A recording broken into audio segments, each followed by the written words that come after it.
This is Audible.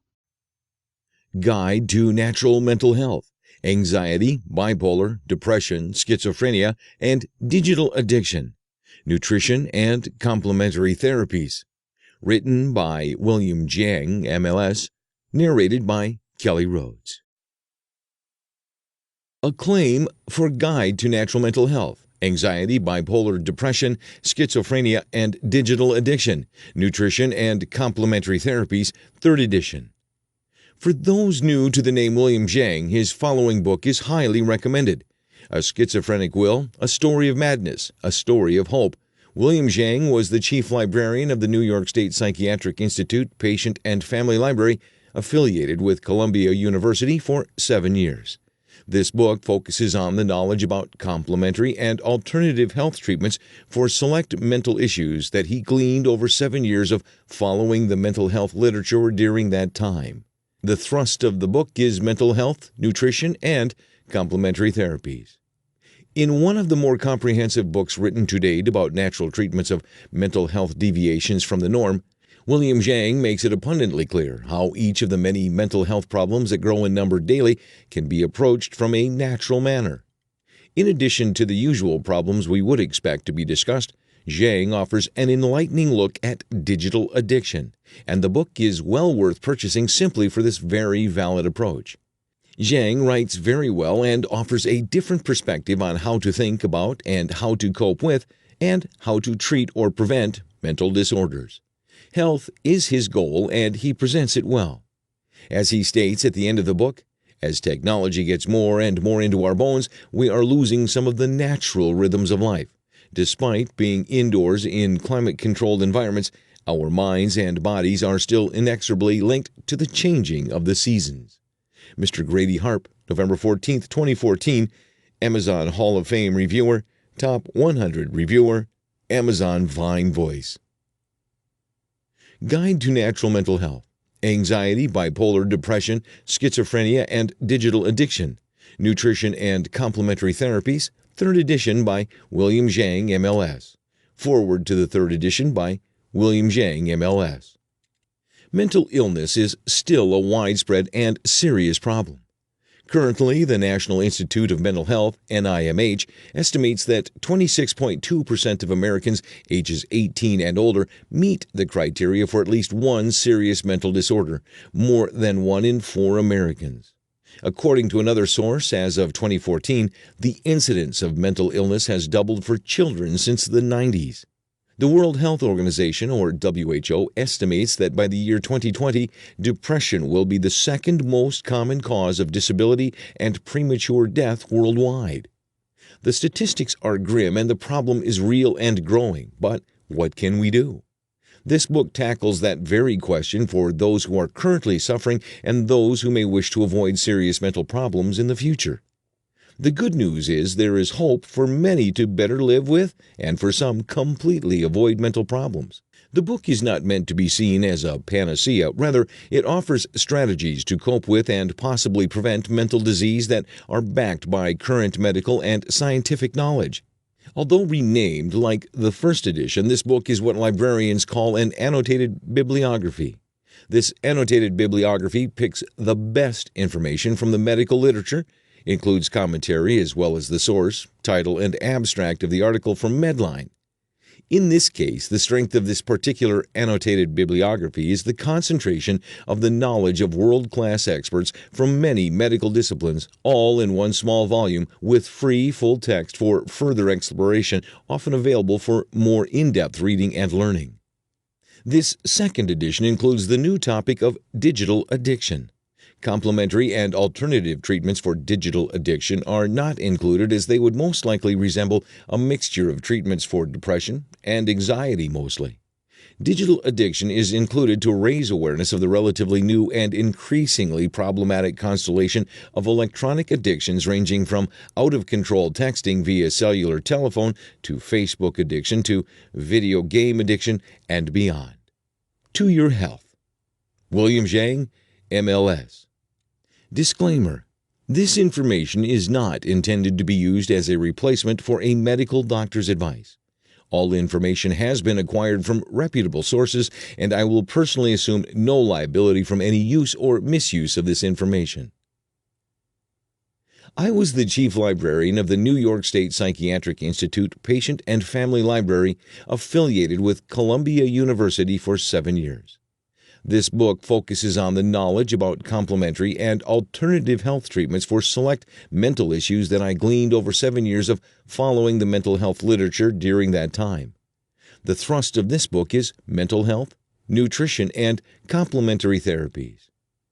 I'd like to start you off with 4 of the resources I used most frequently for the general patient queries. For an educational overview of mental disabilities of all types, I used the NIMH, the National Institute of Mental Health publications. I went to Google and typed NIMH and then chose publications. NIMH has really great overviews and authoritatively written pamphlets on everything from ADHD to schizophrenia. Many pamphlets can be sent via post for free.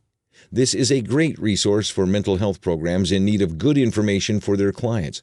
NIMH is located at www.nimh.nih.gov.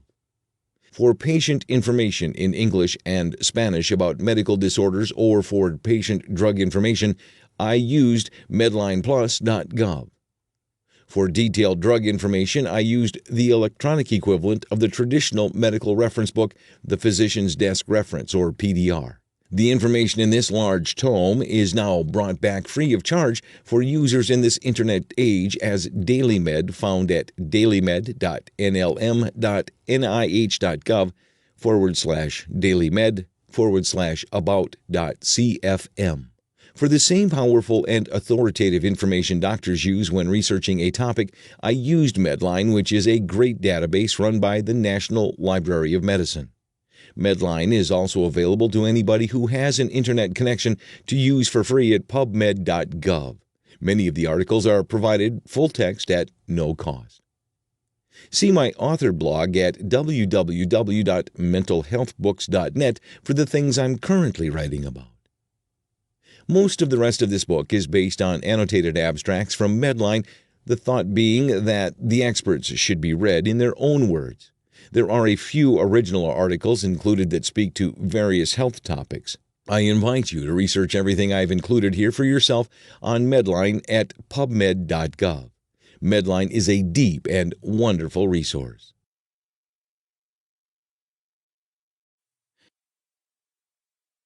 Digital addiction.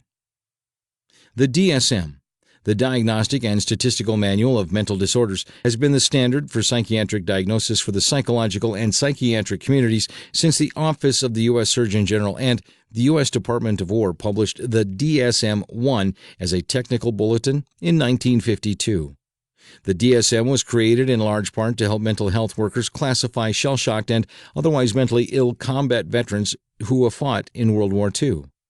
The current DSM, the DSM-5, was released at the American Psychiatric Association's annual meeting in May of 2013. In Section 2, Diagnostic Criteria and Codes, there is a new disorder mentioned in substance-related and addictive disorders: Internet Gaming Disorder. Internet Gaming Disorder is also listed under Section 3, Emerging Measures and Models, Conditions for Further Study. The DSM-5 considers Internet gaming disorder a behavioral addiction as opposed to a substance addiction. In this book, the focus is broader than in the DSM-5. Internet gaming is a part of digital addiction. Other addictions included in the broader category of digital addiction are pornography, gambling, texting, smartphone, Facebook addiction, and others. Video games and depression, a dangerous mix. There seems to be a link between excessive teen video game playing or Internet use with anxiety and depression, according to the following article. Due to the increasing age of video gamers and with the advent of games like World of Warcraft, the anxiety caused by excessive video game playing could theoretically hit a gamer of any age. An increase in anxiety would also follow someone who uses the Internet and computers excessively. Video game addiction is a new category of disorder in the DSM-5, distinct from generalized anxiety disorder, as the condition seems to be rampant and different, especially in Asia. All that being said, compulsive, excessive playing of video games or the internet should be avoided by anyone with anxiety problems to avoid worsening of the anxiety-related problems. As an alternative to video gaming, why not try playing a sport outside or go for a walk in the park? Source: Suicide and Life-Threatening Behavior, June 2011. Title: Sadness, Suicide, and Their Association with Video Game and Internet Overuse. Abstract: We investigated the association between excessive video game and internet use and teen suicidality. Data were obtained from the 2007 and 2009 Youth Risk Behavior Survey, YRBS, a high school-based, nationally representative survey of 14,041 and 16,410 students, respectively. Teens who reported 5 hours or more of video games internet daily use in the 2009 YRBS had a significantly higher risk for sadness, suicidal ideation, and suicide planning. The same pattern was found in the 2007 survey. These findings support an association between excessive video game and internet use and risk for teen depression and suicidality. Video game addiction. A major source of internet addiction is video game addiction. According to Thesa.com, America's entertainment software industry creates a wide array of computer and video games to meet the demands and tastes of audience as diverse as our nation's population. Today's gamers include millions of Americans of all ages and backgrounds. Consumers spent $24.75 billion on video games, hardware, and accessories in 2011.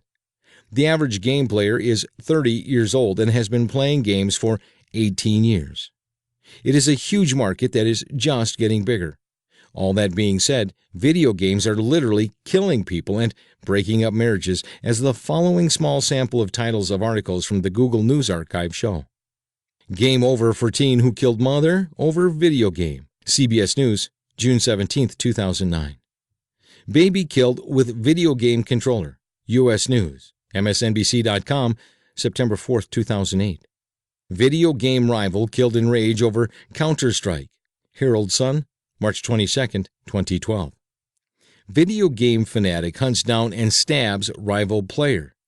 Telegraph.co.uk, May 27, 2010. Life Files. Video game killed the relationship. TheHawaiiChannel.com, December 31, 2003. Mother. Father killed child over video game. Chi-Town Daily News, August 20, 2007. 7-year-old girl murdered for video game money. Escapist Magazine, June 7, 2011. Brother killed over video game dispute. OneUp.com, July 17, 2007. Police. Man killed toddler after losing video game. Madison Courier, March 5, 2002.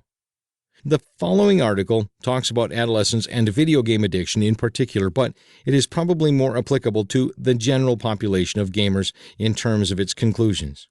Source: Encephale, December 2012. Title: Self-Perception and Life Satisfaction in Video Game Addiction in Young Adolescents 11 to 14 years old. Article in French. Abstract. Introduction. Video games are part of our society's major entertainments. This is now a global industry that covers the preferential activity of adolescents. But for some, the practice goes beyond a game and becomes an addictive functioning. Clinical practice is then faced with a new problem. It is important to understand the special bond that develops between a player and his or her video game in order to understand the addictive process. Background.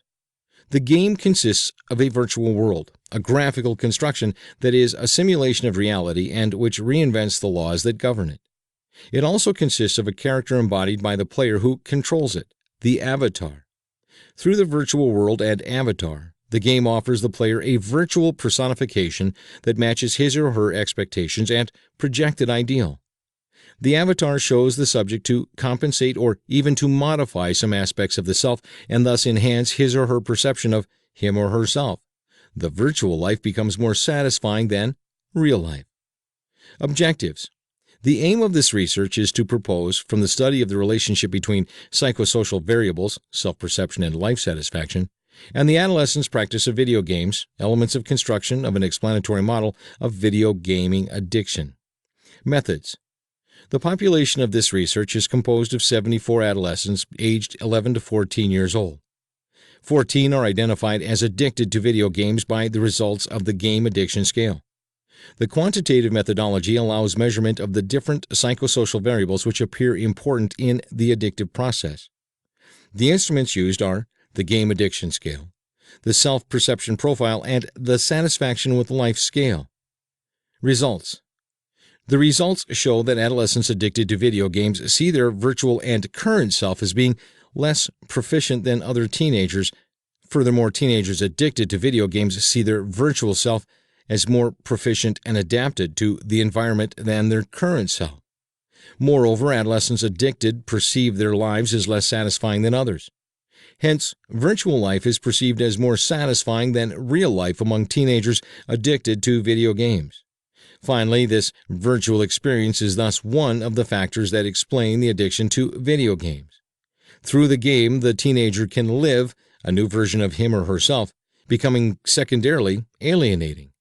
The virtual world supplants real life and becomes the source of a clash of identity. Internet addiction can physically harm the brain. A recent study from the prestigious Public Library of Science, PLOS, out of China suggests that Internet addiction can physically alter and damage the brain in a way similar to alcohol, cocaine, heroin, marijuana, methamphetamine, and ketamine, also known as Special K. Source: PLOS 1, 2012. Title: Abnormal White Matter Integrity in Adolescents with Internet Addiction Disorder, a Tract-Based Spatial Statistics Study. Source: State Key Laboratory of Magnetic Resonance and Automatic and Molecular Physics, Wuhan Center for Magnetic Resonance, Wuhan Institute of Physics and Mathematics, Chinese Academy of Science, Wuhan, People's Republic of China. Abstract. Background. Internet addiction disorder, IAD, is currently becoming a serious mental health issue around the globe.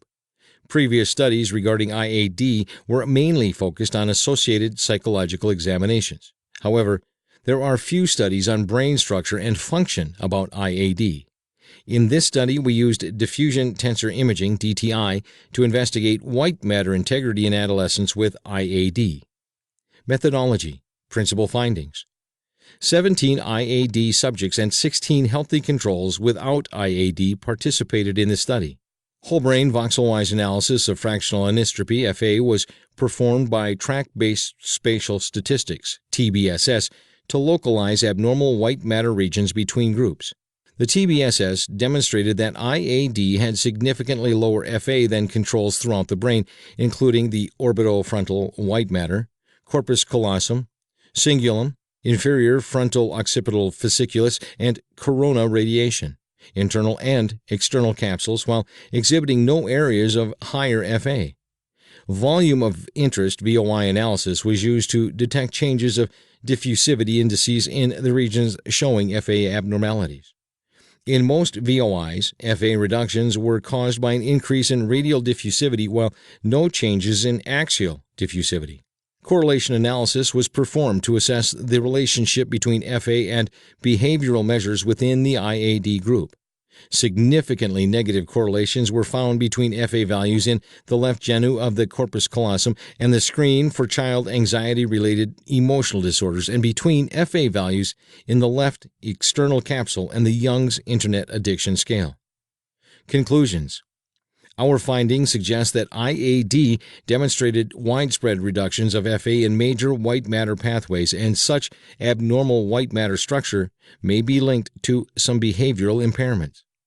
In addition, white matter integrity may serve as a potential new treatment target, and FA may be a qualified biomarker to understand the underlying neural mechanisms of injury or to assess the effectiveness of specific early interventions in IAD.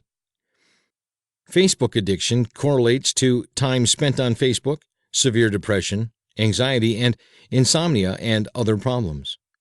With Facebook having more than 1 billion members, it is bound to have some people who are addicted to it.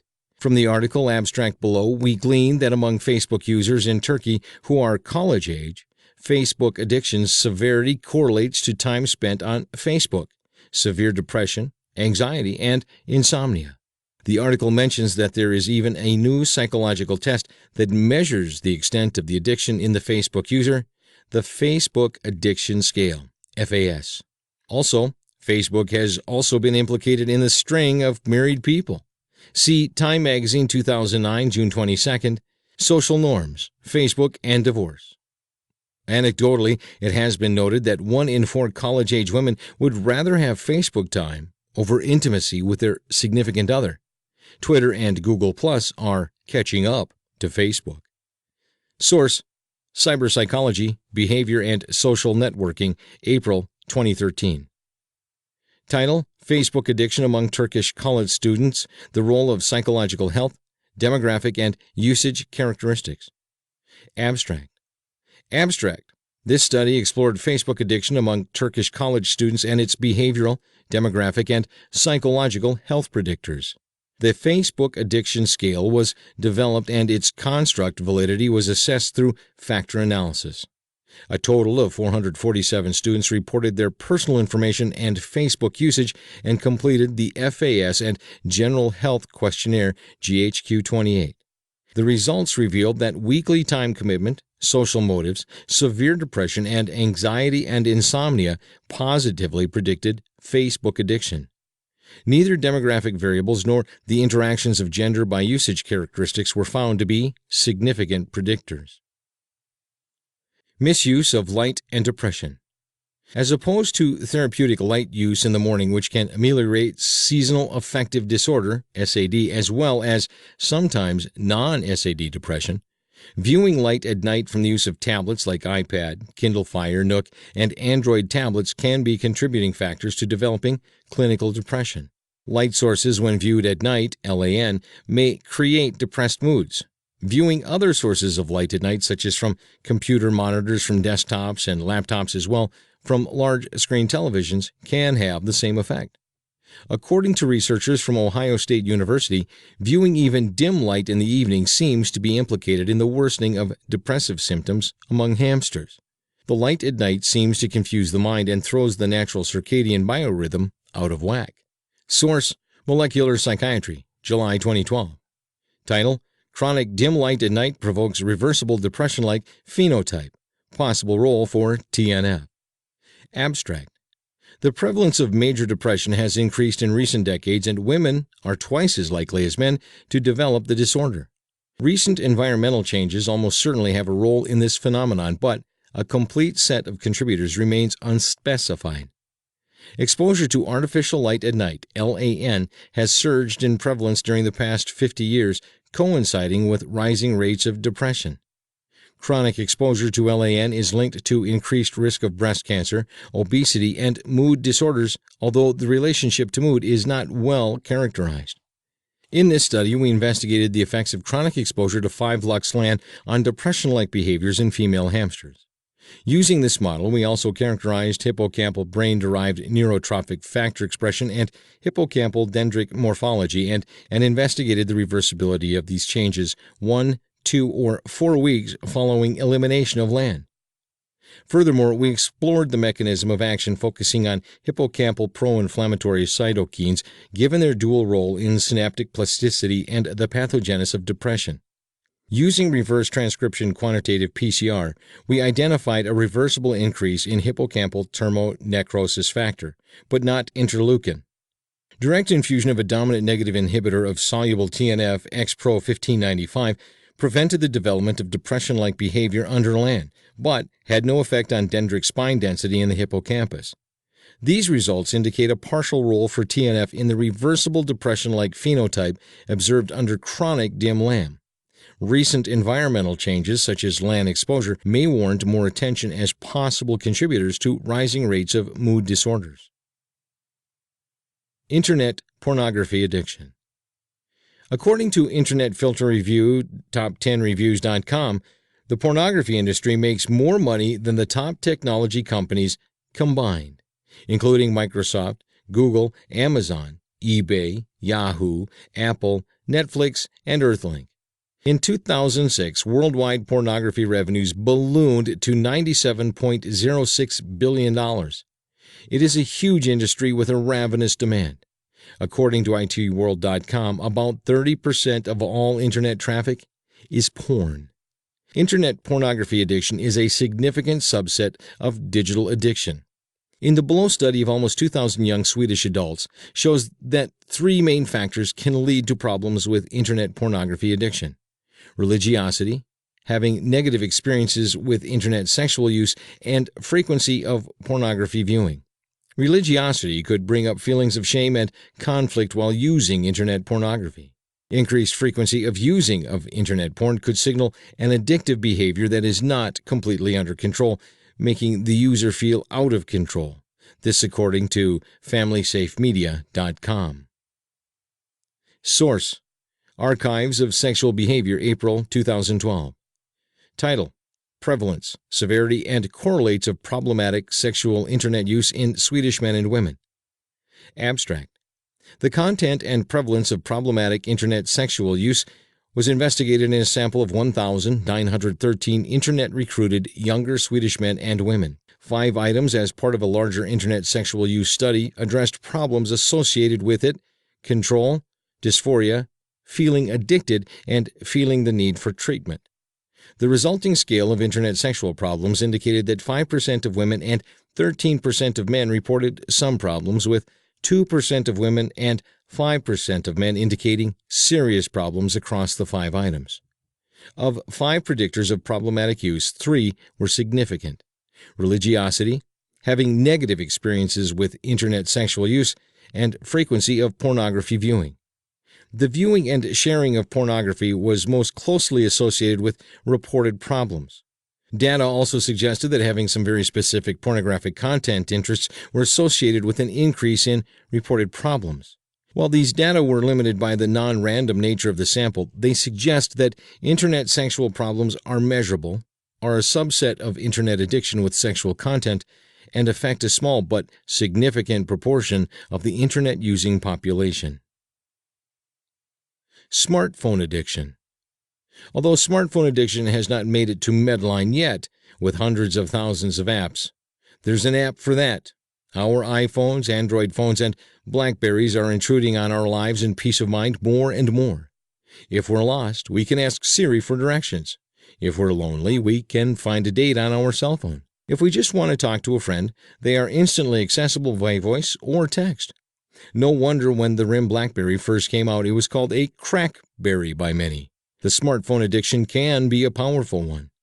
Many people don't even think of smartphone as an addictive device, but we are encouraged to continually get better, faster, new phones. It can become a compulsive cycle of consumerism. My remedy? Put down your phone once in a while and go for a long walk with it powered off. You'll feel better all day. The following article mentions a Rutgers University study that shows how many of us are addicted to the smartphone. Many people these days are so addicted to smartphones that we simply cannot take a break long enough to have a normal, uninterrupted conversation. Experts say that up to 6% of smartphone users can be addicted. According to a Rutgers University study, 49% of people indicated that they keep their email devices next to the bed so they can immediately get their new messages. According to Harris Interactive in June 2012 and also Mobile Mindset, approximately 30% of smartphone users admitted that they check their cell phones during meals. Smartphone addiction is deeper than politeness and work-life balance. Smartphone use is putting relationships on the rocks. Instead of focusing on the people in our lives with whom we have chosen to talk to, we are choosing to focus on random people who are trying to talk to us on our smartphones. It is a negative urge, and it is reinforced with the Pavlovian response. We check our smartphones and we receive the reward that we feel needed and important by doing so. We are destroying our real lives in real time. So why aren't we getting offline more often? Feeling needed is a powerful motivator. So the cycle spirals out of control.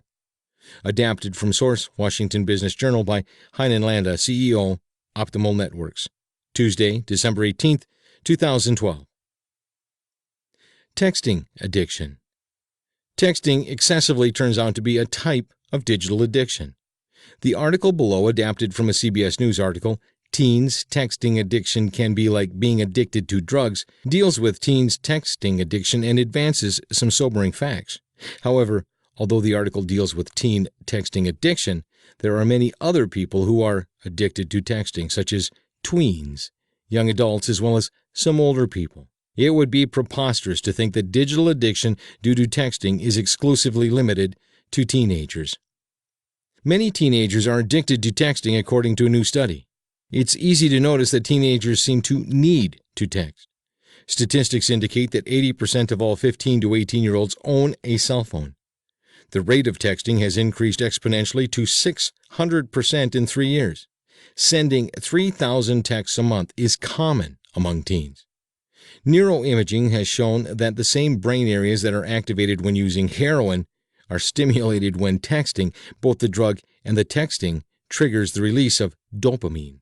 Texting addiction warning signs include losing track of time due to texting, skipping meals and either sleeping too much or too little, having need for more texting, and negative actions like ignoring other people or lying about or because of texting. Researchers say teenage brains are still developing, so the area of the brain that processes consequences and regulates impulses is still not mature, which can be a problem, especially while driving and texting. Adapted from Teens Texting Addiction Can Be Like Being Addicted to Drugs, August 26, 2010, source CBS. To combat digital addiction, one possible strategy. Addiction can be helped with mindfulness meditation, including digital addiction. Not only should digital addicts make a discipline of getting totally away from technology once in a while, they need to practice a sort of digital hygiene. Go for a run. Go for a nature walk beneath the stars, feeling the crisp autumn air on their cheeks. Free full text. Source: Front Psychiatry, October 9, 2014. Title: The Addict in Us All. Abstract. In this paper, we contend that the psychology of addiction is similar to the psychology of ordinary, non-addictive temptation in important respects, and explores the ways of which these parallels can illuminate both addiction and ordinary action. The incentive salience account of addiction proposed by Robinson and Berridge entails that the addictive desires are not in their nature different from many of the desires had by non-addicts. What is different is rather the way that addictive desires are acquired, which in turn affects their strength. We examine these incentive salience desires, both in addicts and non-addicts, contrasting them with more cognitive desires. On this account, the self-control challenge faced by addicted agents is not different in any kind from that faced by non-addicted agents, though the two may, of course, differ greatly in degree of difficulty. We explore a general model of self-control for both the addict and the non-addict, stressing that self-control may be employed at 3 different stages, and examining the ways in which it might be strengthened. This helps elucidate a general model of intentional action. Mental health in general. I wrote the following article when I was a chief librarian at NYSPI Columbia. It was a big hit at the Institute with the patients and staff. Grandma Was Right, by William Zhang, MLS. Today, everything is about Facebook, Twitter, and the PlayStation 3, yet the incidence of autism is rising. The incidence of depression is rising. The incidence of diabetes is rising, and the incidence of many other illnesses are rising. I'm not saying that Grandma knew everything, but she knew what she was talking about. Grandma said, "Go out and play." She was so right. By going out and playing, you got 1, exercise, and 2, sunshine. Both exercise and sunshine have been shown efficacious for treating depression once a person has it. Might it also not be a preventative? Kids these days are eating too much, mainly unhealthy foods, and playing their Xbox too long. So not only do they not get exercise or sun, they compound the problems with unhealthy foods, which can cause even more problems. Childhood obesity rates are through the roof. Johnny, get off the Xbox and go play some basketball. Grandma said people who live near the equator are happier. She was so right. It turns out that people in Scandinavian countries, as well as other countries that don't get enough light, suffer more from seasonal affective disorder, which is a type of depression. However, there are many people in countries that do have enough light that also suffer from a type of seasonal affective disorder. Because they are in their offices and homes so much, they don't get enough light, so the outcome is the same. There is an entire field that studies the effects of light on people's moods, and it's called chronotherapeutics. It is a young field, but it has been shown that light has powerful antidepressant properties and in some cases is more efficacious, faster working, with a much better side effect profile than antidepressant drugs. Grandma said, "Eat your fish. It's brain food." Boy, was she right. It turns out that the omega-3 in fish is not only good for the heart, but also for the nervous system and brain. Omega-3s in fish oils has been shown to be good for mood disorders such as depression and bipolar disorder. However, less than a year ago, the fish oils were shown to be efficacious in stopping schizophrenia in its tracks for people who are at high risk of developing it.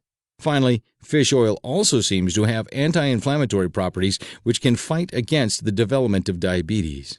Grandma said, "Go to sleep. It's late." Grandma was right to encourage a healthy sleep schedule. It's been shown that children who go to sleep later than 10 o'clock at night are prone to more psychological problems than children who go to sleep earlier. Also, in our stressful society, it has been shown that people that get less sleep function worse on the job. When there is a sleep deficit for many years, it can cause lasting physical problems. Grandma said, "Eat your veggies." People do not get enough roughage these days, so there are many people who have gastrointestinal problems that might have been prevented. Not only do the vitamins and minerals in the vegetables promote good health, the roughage is extremely important for people with bowel disorders. Eating enough fruits and vegetables decreases an unhealthy appetite so that people can lose unhealthy weight if they are overweight. Call me a Luddite, but I think it's time to get back to basics. Don't forget to give Granny a call to thank her for her wisdom.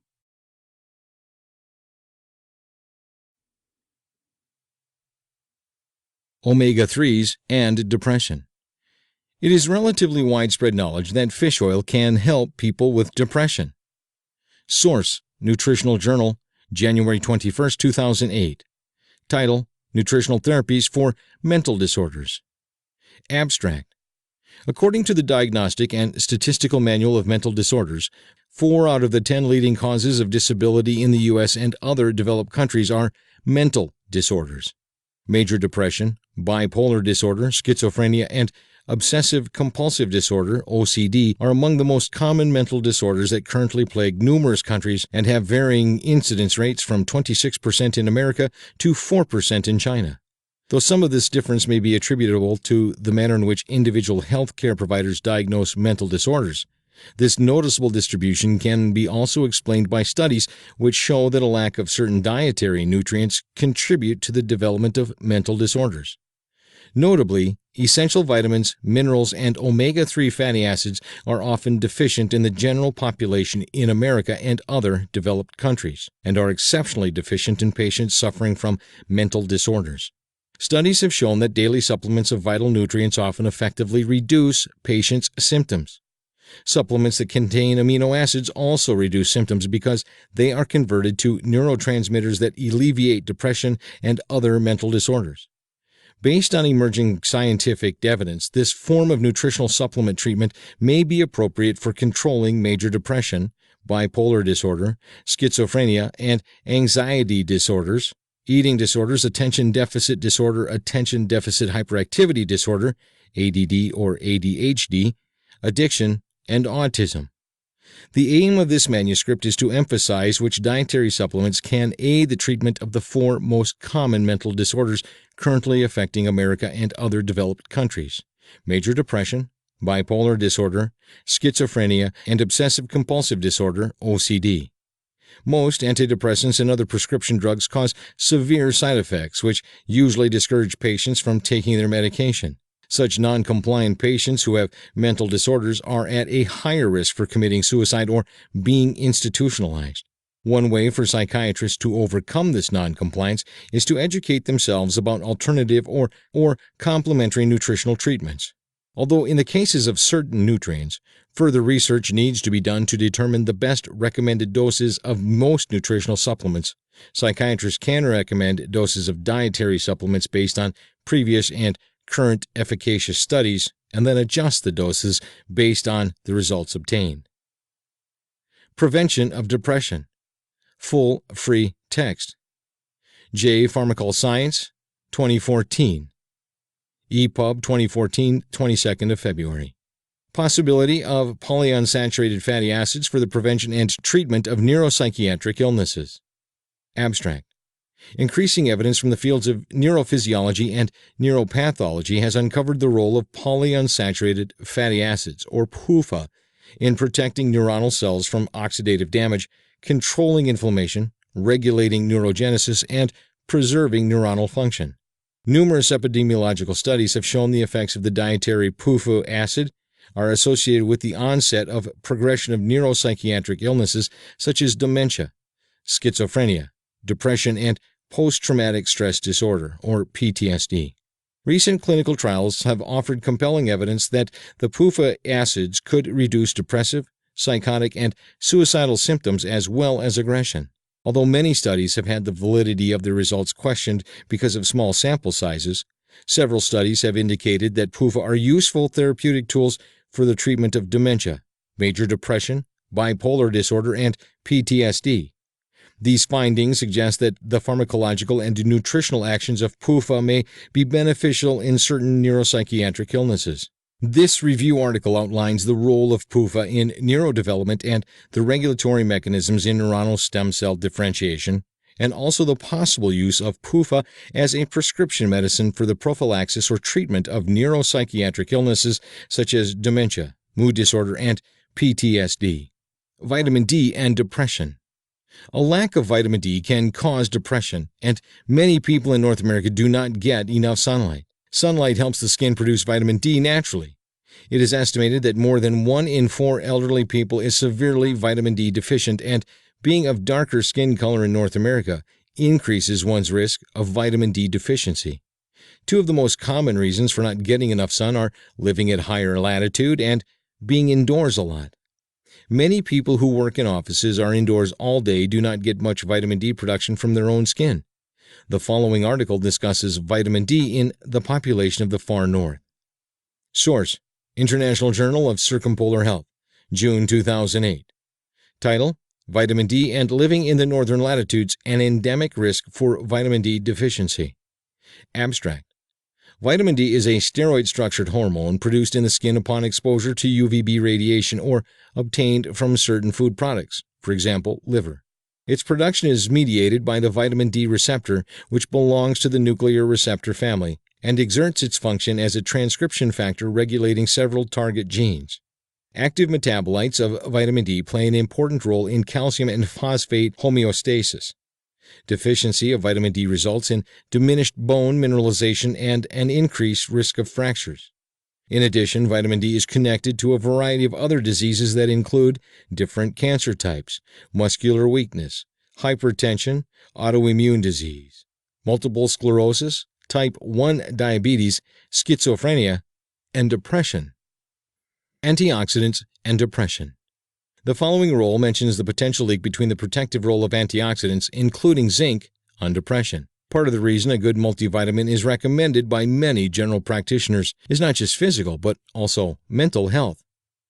Source: CNS Drugs, June 1, 2012.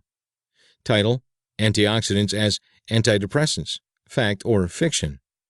Abstract: Depression is a medical condition with a complex biological pattern of aetology involving genetic and epigenetic factors along with different environmental stressors.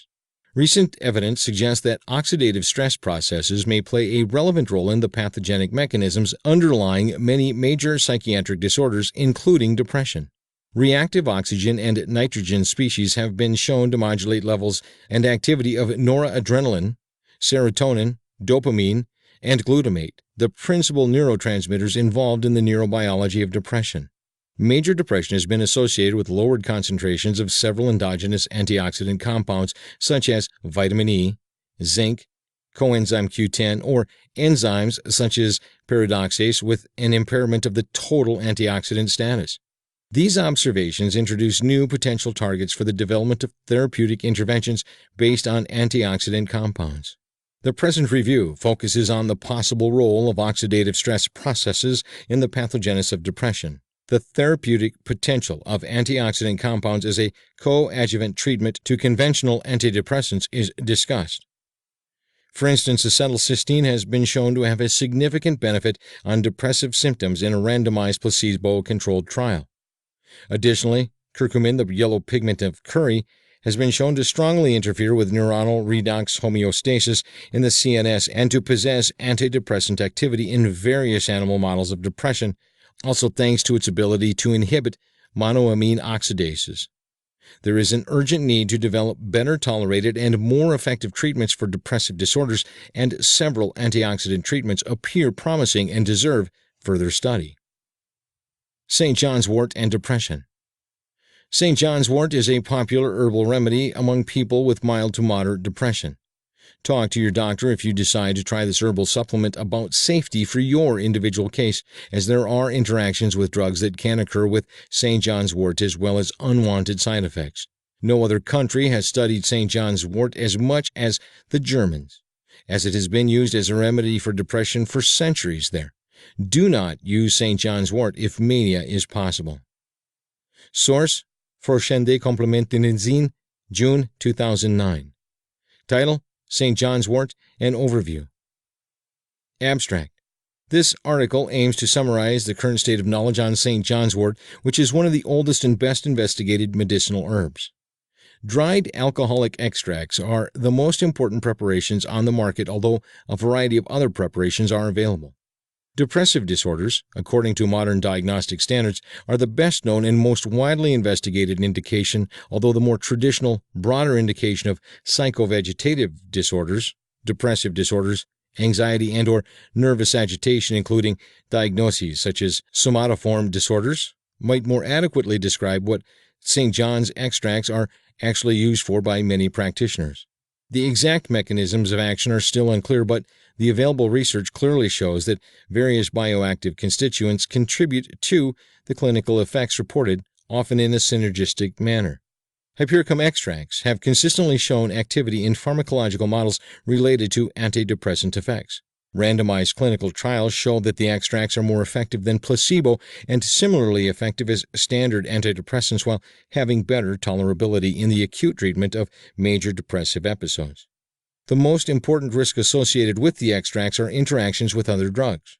Therefore, physicians need to be informed whether their patients take St. John's wort products.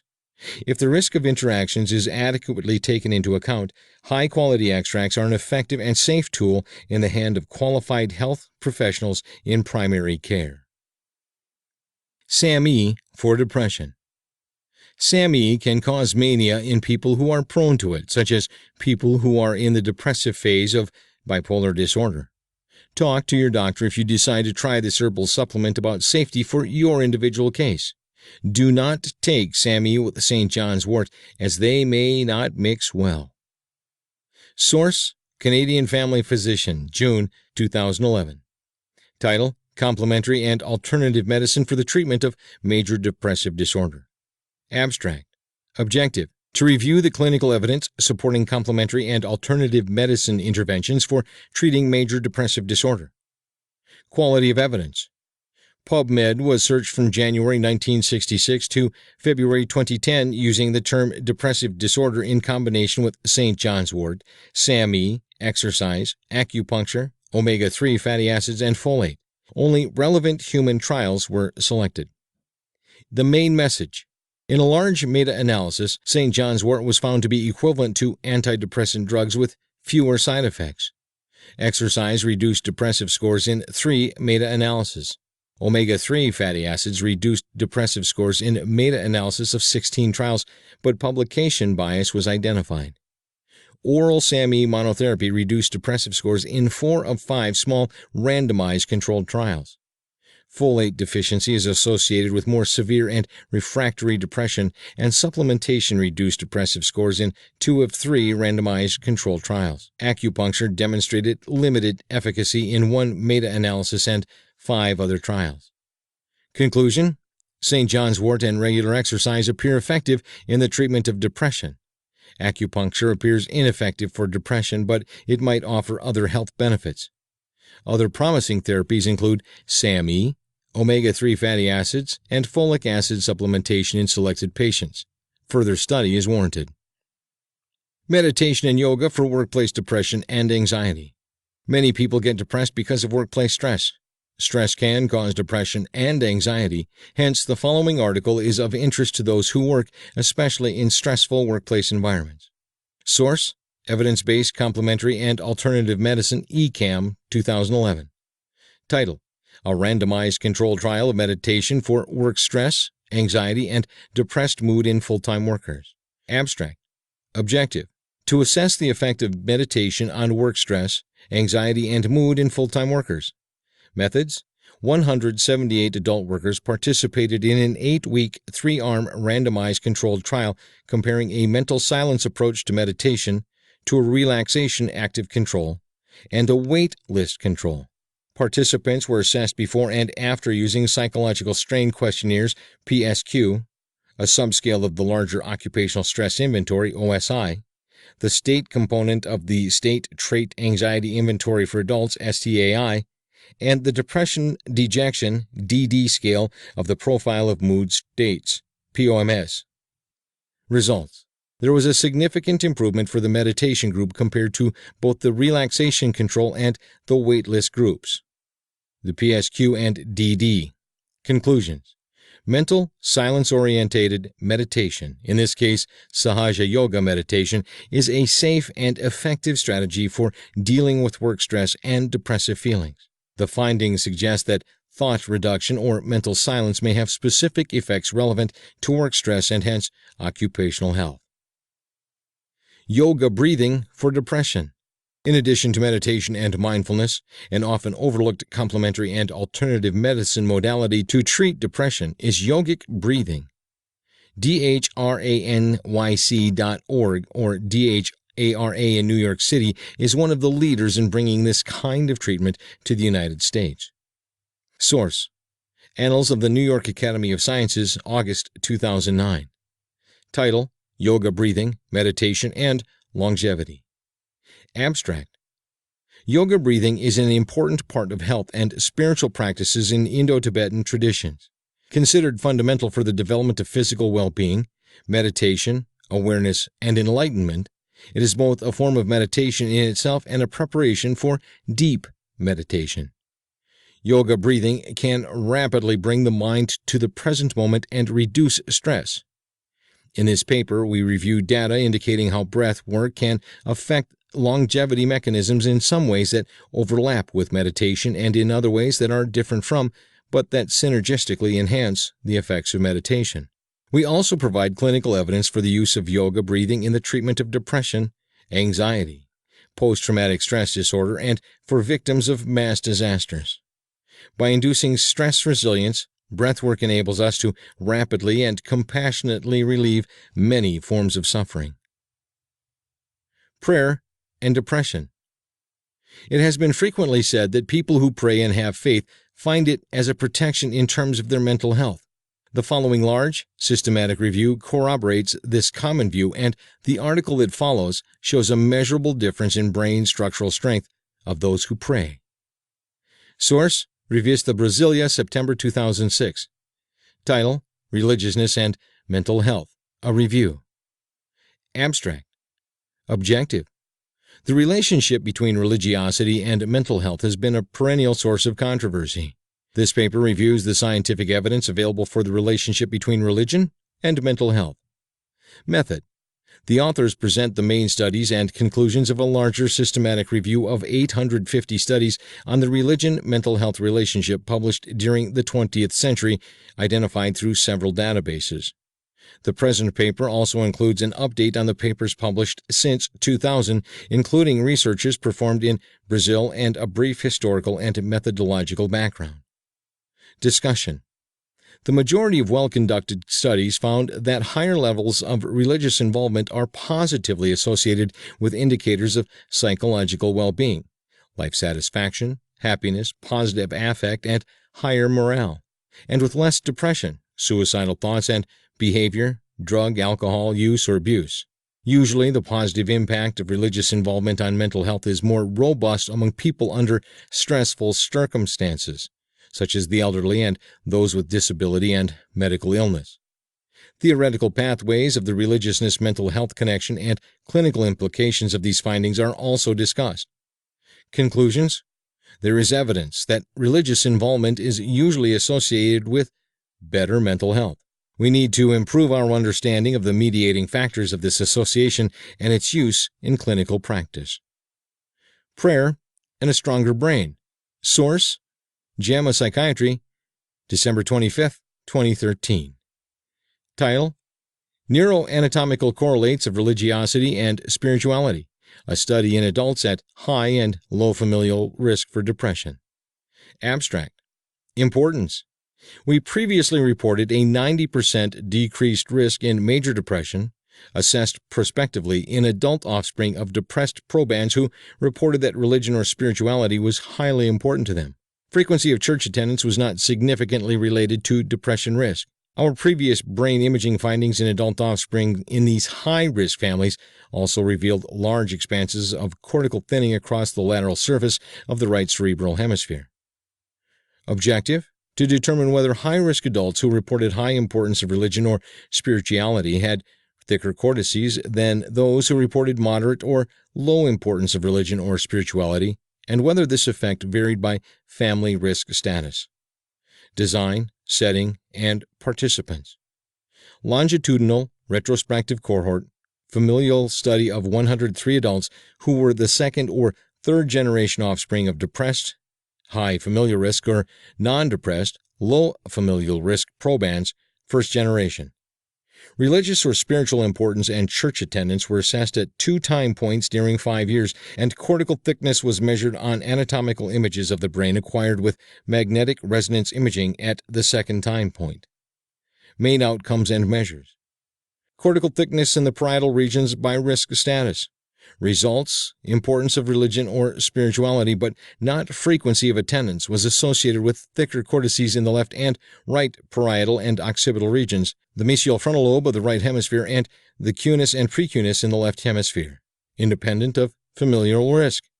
In addition, the effects of importance on cortical thickness were significantly stronger in the high risk than in the low risk group, particularly along the mesial wall of the left hemisphere, in the same region where we previously reported a significant thinner cortex associated with a familial risk of developing depressive illness.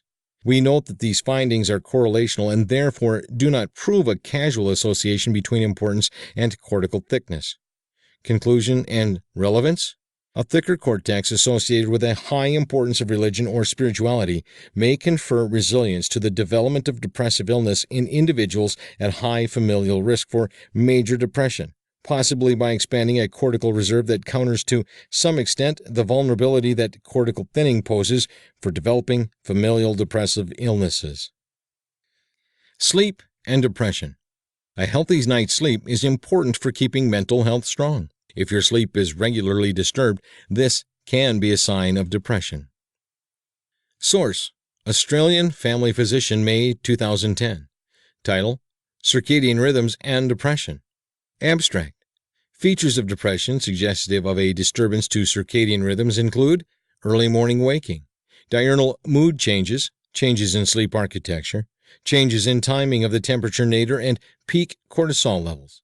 Interpersonal social rhythm therapy involves learning to manage interpersonal relationships more effectively and stabilization of social cues, such as including sleep and wake times, meal times, and timing of social contact. Bright light therapy is used to treat seasonal affective disorders. Chronotherapeutics and depression. Chronotherapeutics, part of which is light therapy, can be helpful for people with seasonal affective disorder, SAD. I have read of an elderly population that did not have strict SAD, whose depression was also helped by light therapy. Too much therapeutic light can lead to mania, so it is best to learn from a doctor how to use light therapy properly. Source: Journal of Clinical Sleep Medicine, JCSM, official publication of the American Academy of Sleep Medicine, April 15, 2009. Title: Illuminating Rationale and Uses for Light Therapy. Abstract: Light therapy is increasingly applied in a variety of sleep medicine and psychiatric conditions, including circadian rhythm sleep disorders, seasonal affective disorder, and dementia. This article reviews the neural underpinnings of circadian neurobiology, crucial for understanding the influence of light therapy on brain function, common mood and sleep disorders in which light therapy may be effectively used, and applications of light therapy in clinical practice. Exercise and general mental health. Exercise is good for the mind and body. Source: Neuropsychobiology, 2009. Title: Exercise and Mental Health.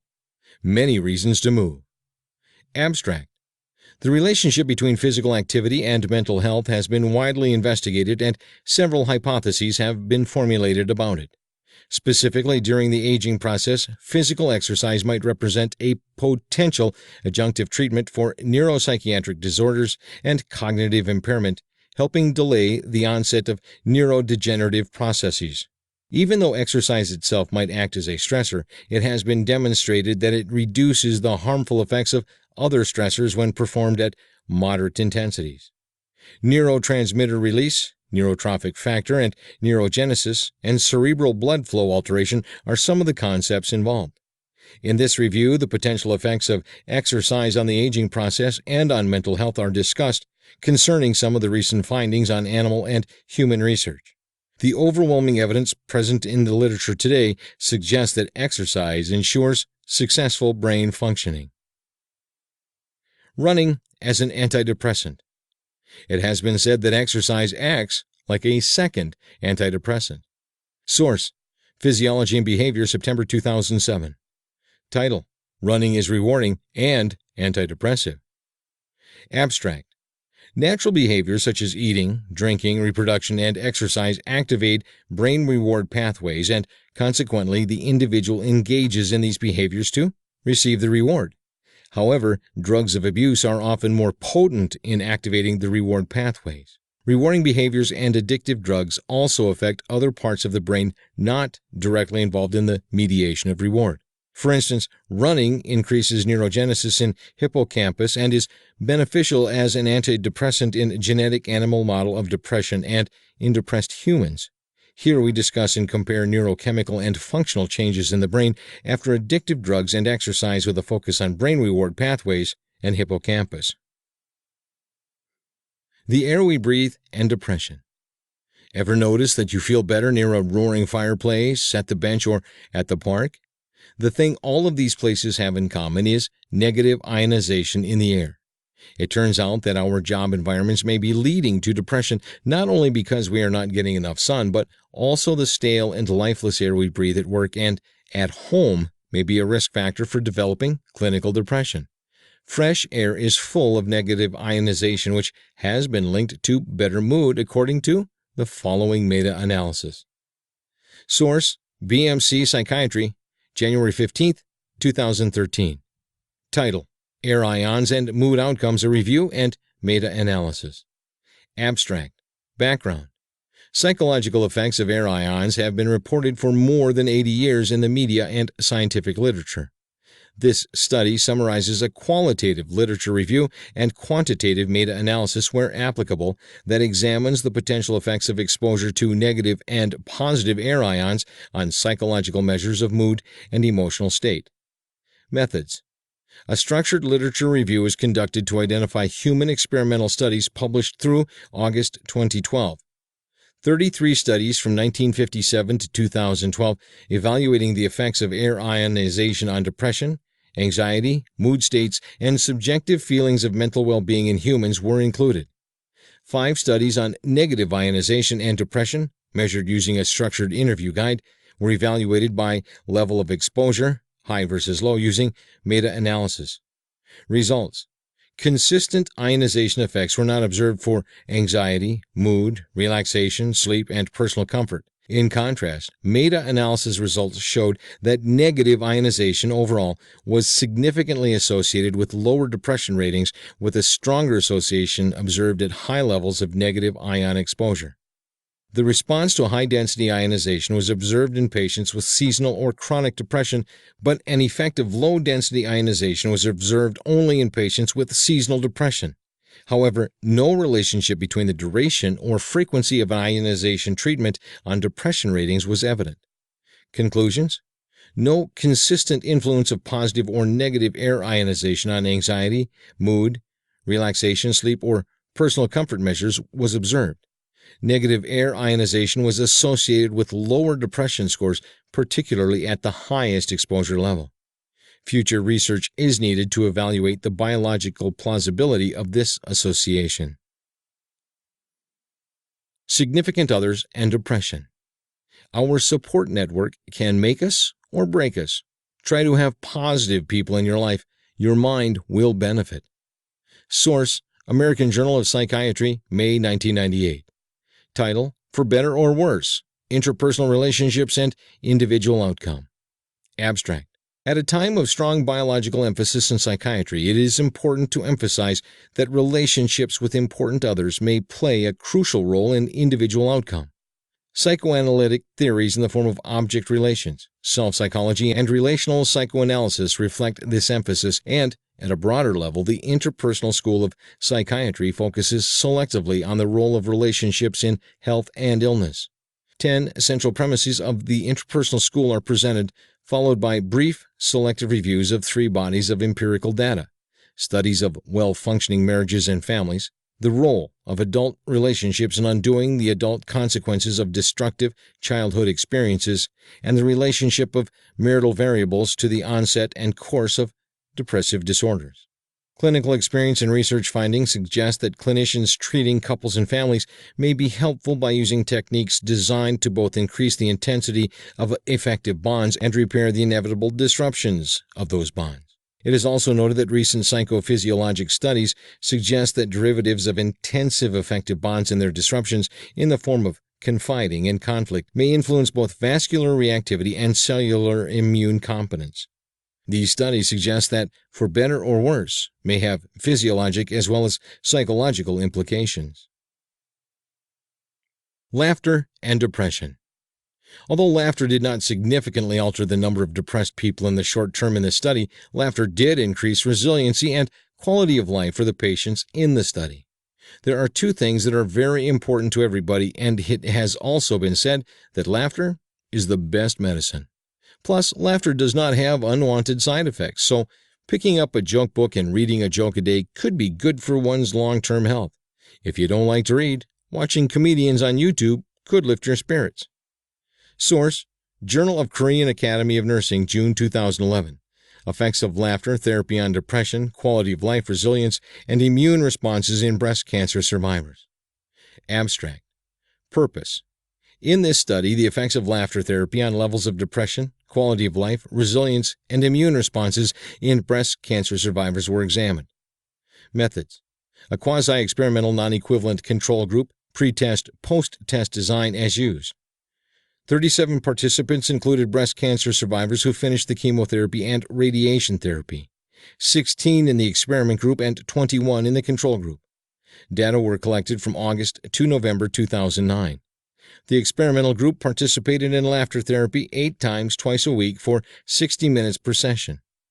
Questionnaires were used to measure pre-test and post-test levels of depression, quality of life, and resilience.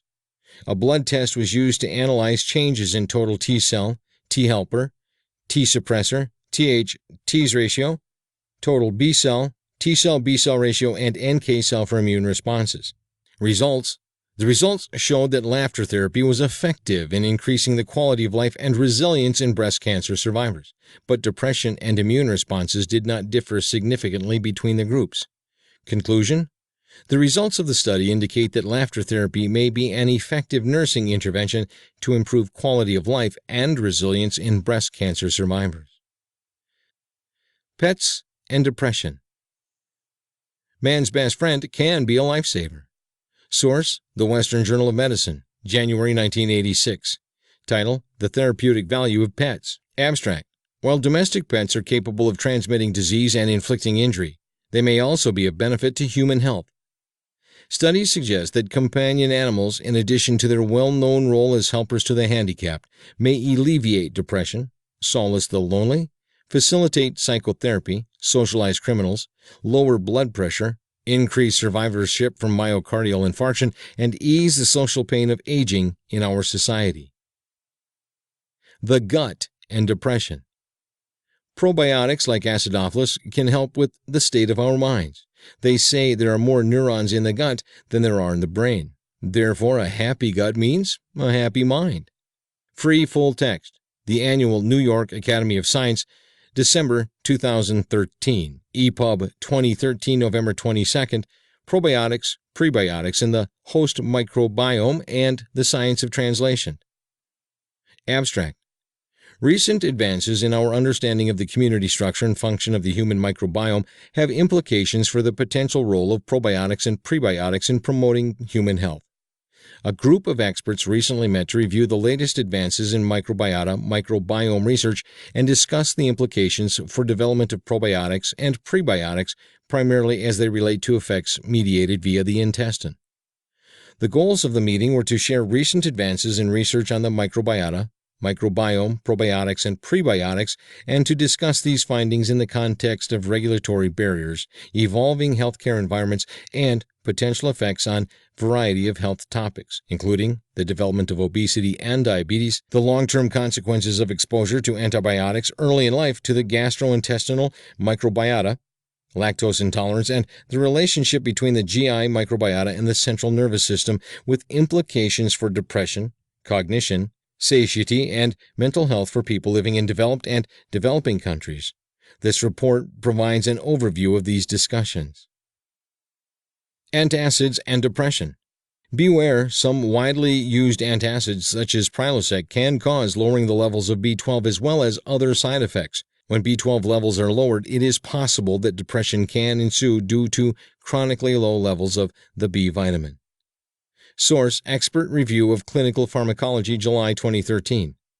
Title: Perils and Pitfalls of Long-Term Effects of Proton Pump Inhibitors. Abstract: This review summarizes the literature regarding long-term adverse effects of proton pump inhibitors. A PubMed search from 1996 to February 2013 for English language studies was conducted using key terms such as PPI, osteoporosis, risk of fractures, anemia, iron deficiency, hypermagnesemia, vitamin B12, and nephritis. The risk of pneumonia was increased 27 to 39% in short-term use of PPIs in the three meta-analyses. C. difficile infections were also associated with the use of PPIs. This effect appears to be dose-related. The U.S. FDA has recently issued a warning regarding fractures and the impaired magnesium absorption associated with the use of PPI. Iron deficiency, vitamin B12 deficiency, and several other conditions have been reported with the use of PPIs. There is mounting evidence that PPIs are associated with serious adverse effects. Practitioners should be vigilant and counsel patients accordingly. Nuts and berries and depression. Blueberries, walnuts, and grape juice are strong agents of neurogenesis. Neurogenesis is the term for the creation of new brain cells. The reason antidepressants work as they do is that they promote neurogenesis. The difference between blueberries, walnuts, and grape juice and antidepressant medications is that they have a much more favorable side effect profile, and they're delicious. If they can help an aging brain stay healthy, so much more so in a younger person's brain. Source: Journal of Nutrition, September 2009. Title: Grape juice, berries, and walnuts affect brain aging and behavior. Abstract: Numerous studies have indicated that individuals consuming a diet containing high amounts of fruit and vegetables exhibit fewer age-related diseases such as Alzheimer's disease. Research from our laboratory has suggested that dietary supplementation with fruit or vegetable extracts high in antioxidants, such as blueberries, strawberries, walnuts, and Concord grape juice, can decrease the enhanced vulnerability to oxidative stress that occurs in aging, and these reductions are expressed as improvements in behavior. Additional mechanisms in the beneficial effects of fruits and vegetables include enhancement of neuronal communication via increases in neuronal signaling and decreases in stress signals induced by oxidative inflammatory stressors such as nuclear factor kappa B. Moreover, collaborative findings indicate that blueberry or Concord grape juice supplementation in humans with mild cognitive impairment increased verbal memory performance, thus translating our animal findings to humans. Taken together, these results suggest that a greater intake of high antioxidant foods such as berries, Concord grapes, and walnuts may increase health span and enhance cognitive and motor function in aging. NAMI and MDSG. NAMI. If you are looking for support with a mood disorder, there is a national network of local NAMIs. If you live in a city, chances are there is an NAMI near you. NAMI is an acronym that stands for the National Alliance on Mental Illness. NAMI runs groups that can be helpful. To get more information and support, feel free to visit them at nami.org. MDSG.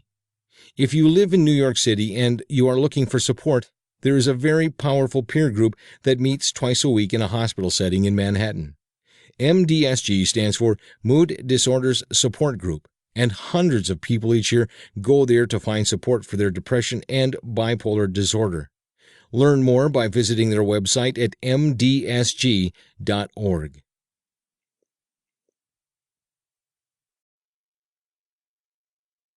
Bipolar disorder. Bipolar and magnesium. According to a 1999-2000 National Center for Health Statistics study, it was estimated that magnesium, essential to cardiovascular health and a necessary factor in roughly 300 enzymatic reactions in the human body, is consumed at levels lower than the recommended daily allowance by approximately 1/4 of American adults. Why do people in the U.S. not get enough magnesium? Americans eat too many processed foods, which are generally poor sources of magnesium. And we also eat too few vegetables, whole grains, fruits, as well as other magnesium-rich foodstuffs.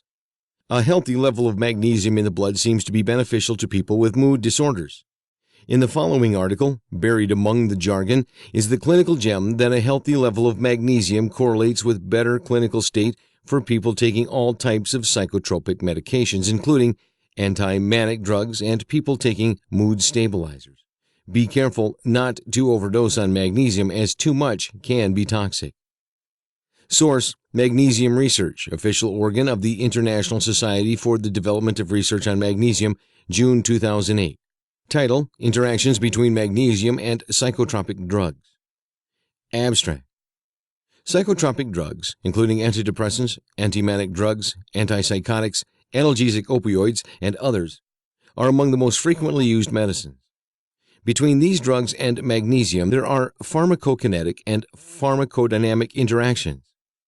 Erythrocyte magnesium is decreased in patients with severe major depression (MD) versus normal subjects.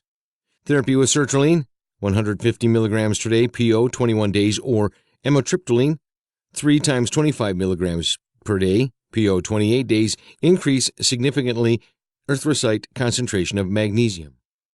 In patients with acute paranoid schizophrenic, erythrocyte magnesium concentration is decreased versus healthy subjects. Haloperidol, 8 mg per day, PO for 21 days, or risperidone, 6 mg per day, PO for 21 days, have increased significantly erythrocyte magnesium concentration.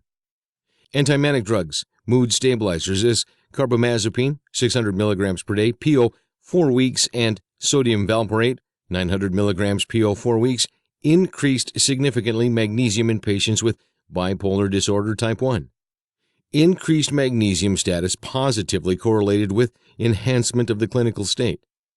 The existent data sustain the idea that an increase of erythrocyte magnesium is involved in the mechanism of action of some psychotropic drugs. Magnesium supply decreased the intensity of morphine-induced physical drug dependence. In heroin addicts, the plasma magnesium concentration is decreased. Bipolar and omega-3s. Omega-3s, like those in fish body oils, have been very popular because of their neuroprotective and cardioprotective role. The following snippet of an abstract of meta-analysis claims that omega-3s are helpful for bipolar depression, not mania. A meta-analysis is where the results of studies are combined to see how helpful a particular intervention is. Source: Journal of Clinical Psychiatry, August 9, 2011. Title: Omega-3 for Bipolar Disorder. Meta-analysis of use in mania and bipolar depression. Abstract. Conclusion: the meta-analytic findings provide strong evidence that bipolar depressive symptoms may be improved by adjunctive use of omega-3. The evidence, however, does not support its adjunctive use in attenuating mania.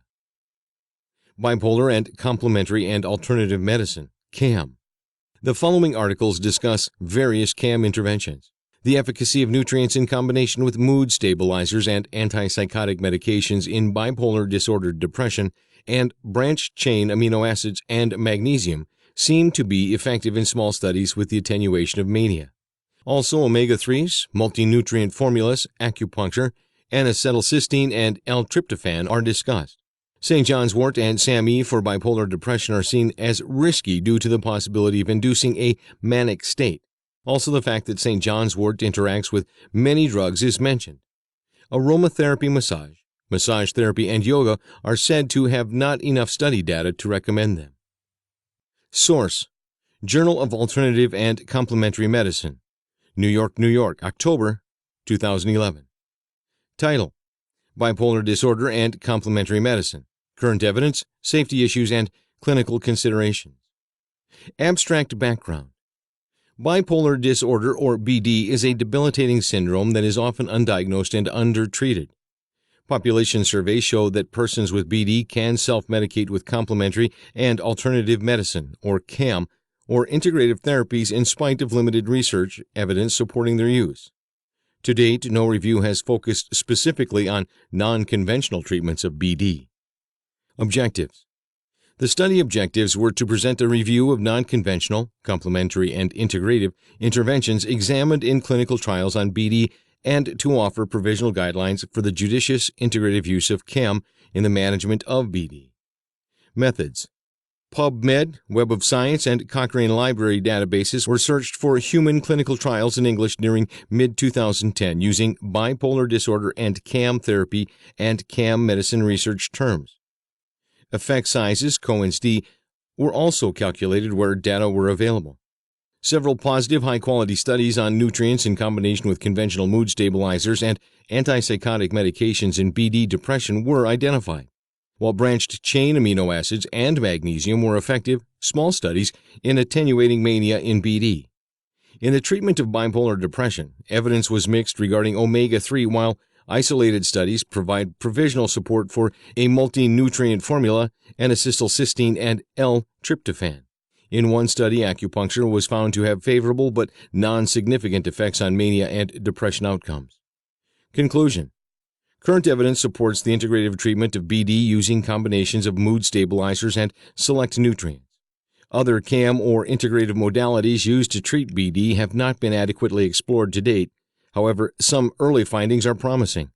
Select CAM and integrative interventions add to the established conventional treatment of BD and may be considered when formulating a treatment plan. It is hoped that the safety issues and clinical considerations addressed in this article may encourage the practice of safety-conscious and evidence-based integrative management of BD. Source: Journal of Affective Disorders, September 2008. Title: Complementary and Alternative Medicine in the Treatment of Bipolar Disorder, a Review of the Evidence. Abstract: a growing number of patients with mood disorders are using complementary and alternative medicine, CAM, interventions. In this paper, we review the published scientific evidence on the benefits and risks of CAM for the treatment of patients with bipolar disorder. Since very few studies of CAM have involved patients with bipolar disorder, most available evidence is derived from trials conducted in patients with major depressive disorder. The use of omega-3 fatty acids has been studied in 2 controlled studies in bipolar disorder, while St. John's wort and SAMe and acupuncture have been studied in a series of randomized controlled trials in patients with major depression. Overall, the best evidence supports the use of St. John's wort for the treatment of mild to moderate depression. SAMe may also be effective for depression. However, Both of these products have the potential to induce mania. The extent of this risk needs to be quantified. St. John's wort can also interact with a variety of medications. Evidence regarding the benefits of omega-3 fatty acids or acupuncture is inconsistent. Data regarding other CAM interventions such as aromatherapy, massage therapy, and yoga are almost entirely lacking. In conclusion, better studies are needed before CAM interventions can be recommended to patients with bipolar disorder. In the meantime, patients need to be informed about the possible risks associated with use of these interventions. Chronotherapeutics and bipolar. In the following two articles, chronotherapeutic therapies are introduced. In the first article, the chronotherapeutic techniques of sleep deprivation, SD, bright light therapy, BL, and sleep phase advanced therapy, SPA, are discussed in alleviating depressive symptoms of bipolar depression much faster than traditional medication-only treatments. The use of dark therapy as a mood stabilizer is discussed in the second article. Source: Biological Psychiatry, August 1, 2009. Title: Rapid and Sustained Antidepressant Response with Sleep Deprivation and Chronotherapy in Bipolar Disorder. Abstract: Background: The development of a rapid-acting and sustainable treatment for bipolar disorder or BPD depression has been a goal for decades. The most widely documented rapid-onset antidepressant therapy is sleep deprivation, or SD, which acts within 24 to 48 hours in 40 to 60% of depressed patients. Conventional antidepressants usually require 2 to 8 weeks to meet response criteria. The delay, which may prolong suffering and increased suicidal risk, underlines the urgency of alternative treatment strategies.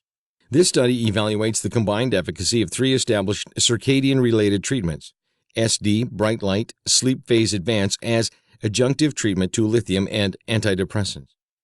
Methods: 49 BPD patients were randomly assigned to a chronotherapeutic augmentation group, a CAT, or to a medication-only group, MED.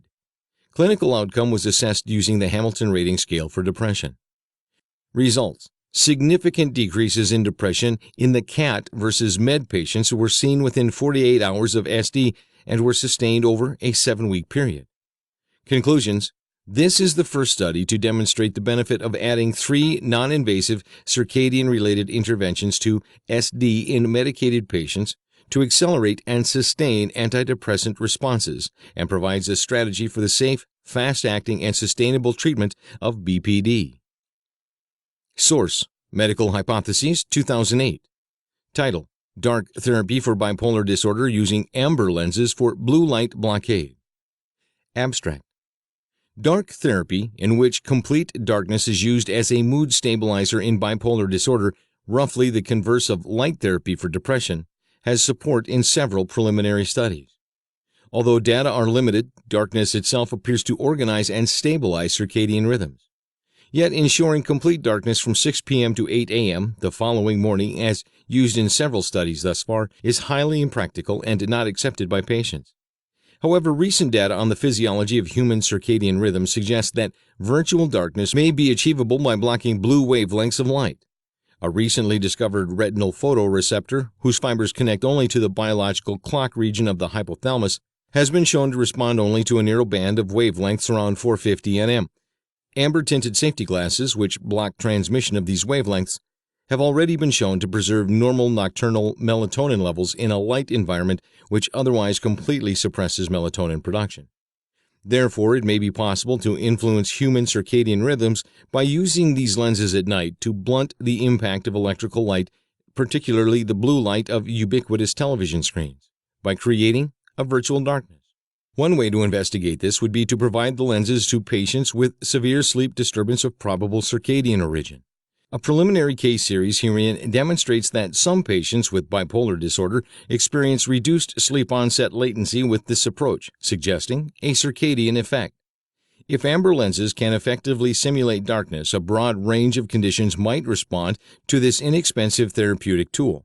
Common forms of insomnia, sleep deprivation in nursing mothers, circadian rhythm disruption in shift workers, and perhaps even rapid cycling bipolar disorder, a difficult-to-treat variation of a common illness. Meditation for bipolar anxiety. It seems meditation, MBCT, can help people with bipolar who are in remission with their symptoms of anxiety. More research is needed into this complementary treatment for bipolar. Many people face very stressful lives at work, and meditation has been shown to help depression and anxiety in stressful work environments. Source: Psychiatry Research, May 2011. Title: Mindfulness-Based Cognitive Therapy for Psychiatric Disorders, a Systematic Review and Meta-Analysis. Abstract: Mindfulness-Based Cognitive Therapy, MBCT, is a meditation program based on an integration of cognitive behavioral therapy and mindfulness-based stress reduction. The aim of the present work is to review and conduct a meta-analysis of current findings about the efficacy of MBCT for psychiatric patients. A literature research was undertaken using 5 electronic databases and references of retrieved articles. Main findings included the following. 1. MBCT in adjunct to usual care was significantly better than usual care alone for reducing major depression, MD, relapses in patients with 3 or more prior depressive episodes in 4 studies. 2. MBCT plus gradual discontinuation of maintenance ADs was associated to similar relapse rates at 1 year as compared with continuation of maintenance antidepressants in 1 study. 3. The augmentation of MBCT could be useful for reducing residual depressive symptoms in patients with MD in 2 studies and for reducing anxiety symptoms in patients with bipolar disorder in remission in 1 study and in patients with some anxiety disorders in 2 studies. However, several methodological shortcomings, including small sample sizes, non-randomized design of some studies, and the absence of studies comparing MBCT to control groups designed to distinguish specific from non-specific effects of such practice, underscore the necessity for further research. Sleep hygiene and bipolar disorder. A normal sleep schedule with a set bedtime every day is very important for the mental health of people with bipolar disorder to keep it under control. In pre-bipolar individuals, it seems there is already a problem with their circadian sleep-wake cycles. The following study underscores the need for healthy sleep hygiene to keep hypomania at bay. Source: Journal Clinical Psychology, October 2009. Title: Objective Assessment of Circadian Availability and Sleep Patterns in Individuals at Behavioral Risk of Hypomania. Abstract: Although sleep and circadian rhythm disturbances are significant features of bipolar disorder and are associated with illness severity and recurrence, less is known about their significance prior to illness onset. Therefore, this study investigated these variables using objective assessment methods within a sample at high risk of bipolar spectrum disorders. 31 high-risk and 24 age and gender match control participants wore an actigraph for 7 days to obtain sleep and circadian activity data. Self-report measures of mood, bed, and get-up times and cognitive style were also obtained. High-risk patients exhibited greater variability in duration, fragmentation, and efficiency of sleep, shorter sleep duration, and later and more variable bedtimes than controls. They also had lower relative amplitude of activity patterns and made more positive self-appraisals for hypomanic experiences. Logistic regression showed that positive self-appraisal and variability in bedtime significantly discriminated between the 2 groups. Results suggest that sleep and circadian activity differences are apparent in high-risk participants and therefore may not simply represent an artifact of the illness. Such individuals also reported cognitive styles consistent with those observed in bipolar patients. Relevance of these results to current evolutions of the instability theory of bipolar disorder is discussed.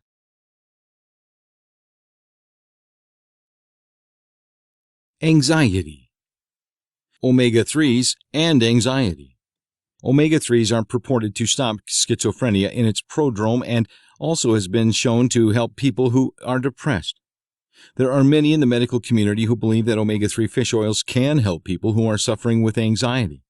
It probably won't cure you, but when you look at the side effects profile of fish oil, it looks really good when you compare it to anti-anxiety medications. Free full text available. Source: Nutrition Journal, January 21, 2008. Title: Nutritional Therapies for Mental Disorders. Abstract: According to the Diagnostic and Statistical Manual of Mental Disorders, 4 out of the 10 leading causes of disability in the U.S. and other developed countries are mental disorders. Major depression, bipolar disorder, schizophrenia, and obsessive-compulsive disorder, OCD, are among the most common mental disorders that currently plague numerous countries and have varying incidence rates from 26% in America to 4% in China. Though some of this difference may be attributable to the manner in which individual healthcare providers diagnose mental disorders, this noticeable distribution can be also explained by studies which show that a lack of certain dietary nutrients contribute to the development of mental disorders. Notably, essential vitamins, minerals, and omega-3 fatty acids are often deficient in the general population in America and other developed countries, and are exceptionally deficient in patients suffering from mental disorders. Studies have shown that daily supplements of vital nutrients often effectively reduce patients' symptoms. Supplements that contain amino acids also reduce symptoms because they are converted to neurotransmitters that alleviate depression and other mental disorders. Based on emerging scientific evidence, this form of nutritional supplement treatment may be appropriate for controlling major depression, bipolar disorder, schizophrenia, and anxiety disorders, eating disorders, attention deficit disorder, attention deficit hyperactivity disorder, addiction, and autism.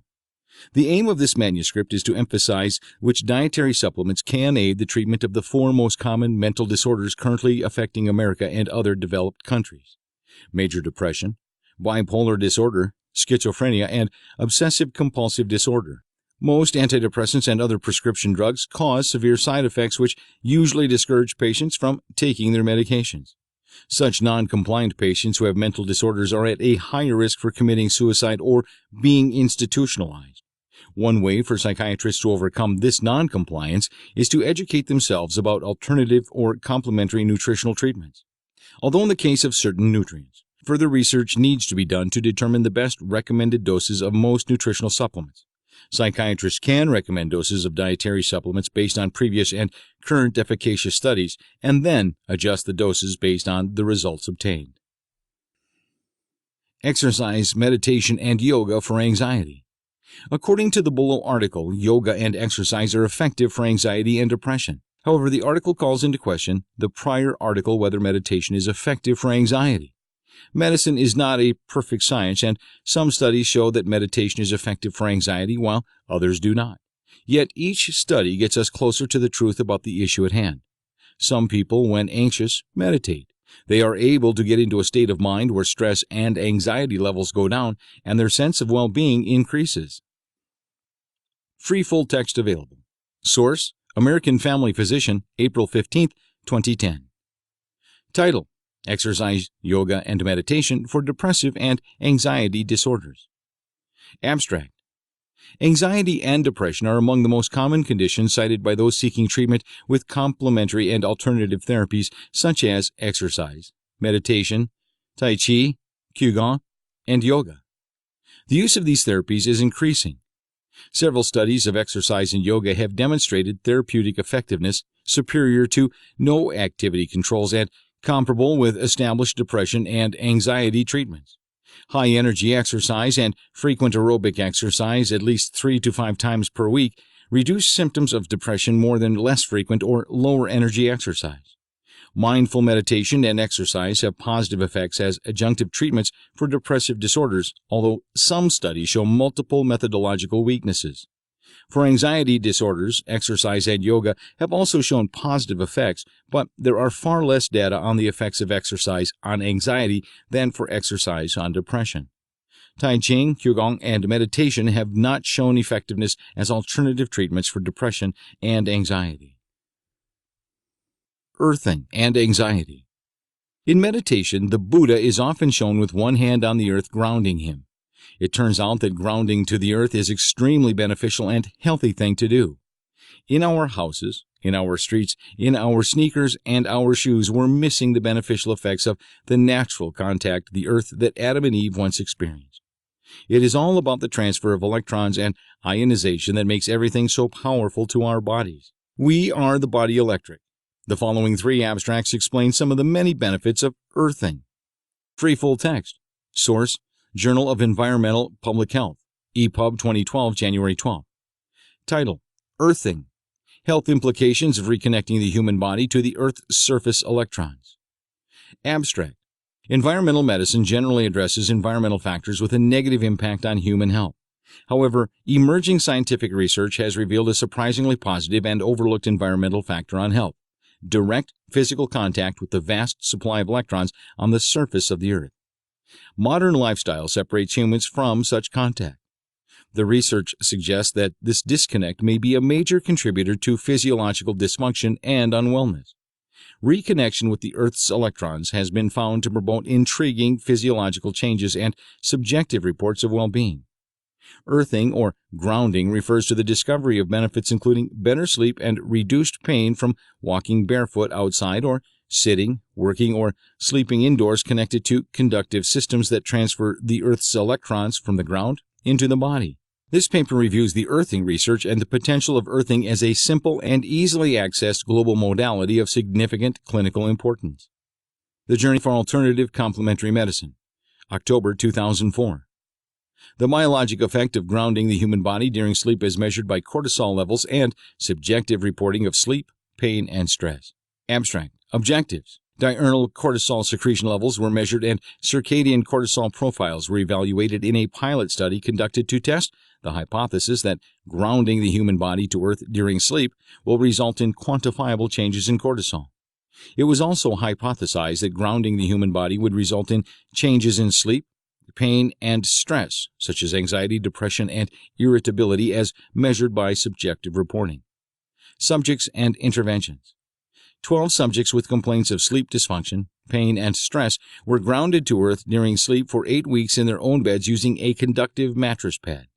Saliva tests were administered to establish pre-grounding baseline cortisol levels. Levels were obtained at 4-hour intervals for a 24-hour period to determine the circadian cortisol profile.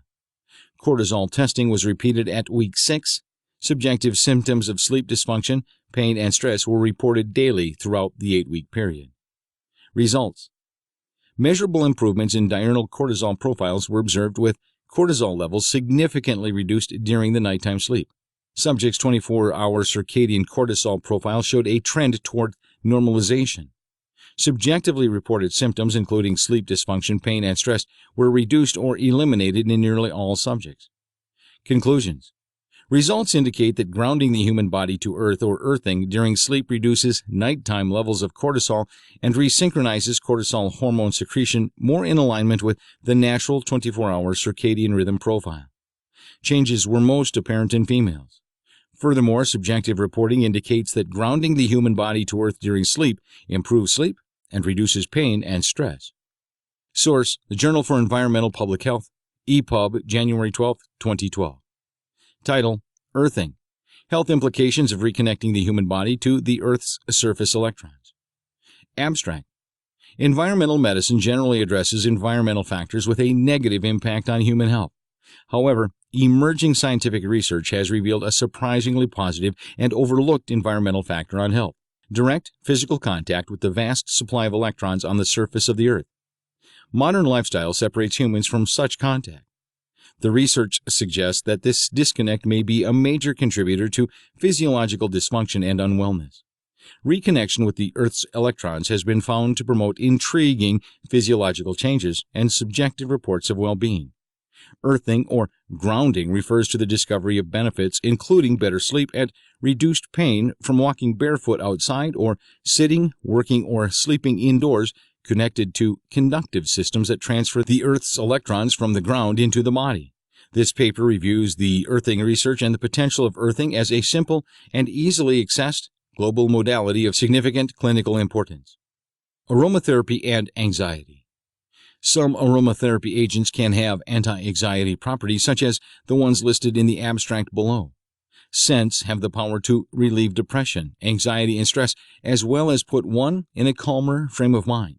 Some people use incense and meditation or yoga together. Source: Natural Product Communication, September 2009. Title: Essential Oils and Anxiolytic Aromatherapy. Abstract: A number of essential oils are currently in use as aromatherapy agents to relieve anxiety, stress, and depression. Popular anxiolytic oils include lavender, rose, orange, bergamot, lemon, sandalwood, clary sage, Roman chamomile, and rose-scented geranium. This review discusses the chemical constituents and CNS effects of these aromatherapeutic essential oils, as well as recent studies on additional essential oils with anxiolytic activities. Exercise for the treatment of anxiety. Regular exercise can be helpful for people who experience anxiety. Source: International Journal of Psychiatry and Medicine, 2011. Title: Exercise for the Treatment of Depression and Anxiety. Abstract: Depression and anxiety are the most common psychiatric conditions seen in the general medical setting, affecting millions of individuals in the United States. The treatments for depression and anxiety are multiple and have varying degrees of effectiveness.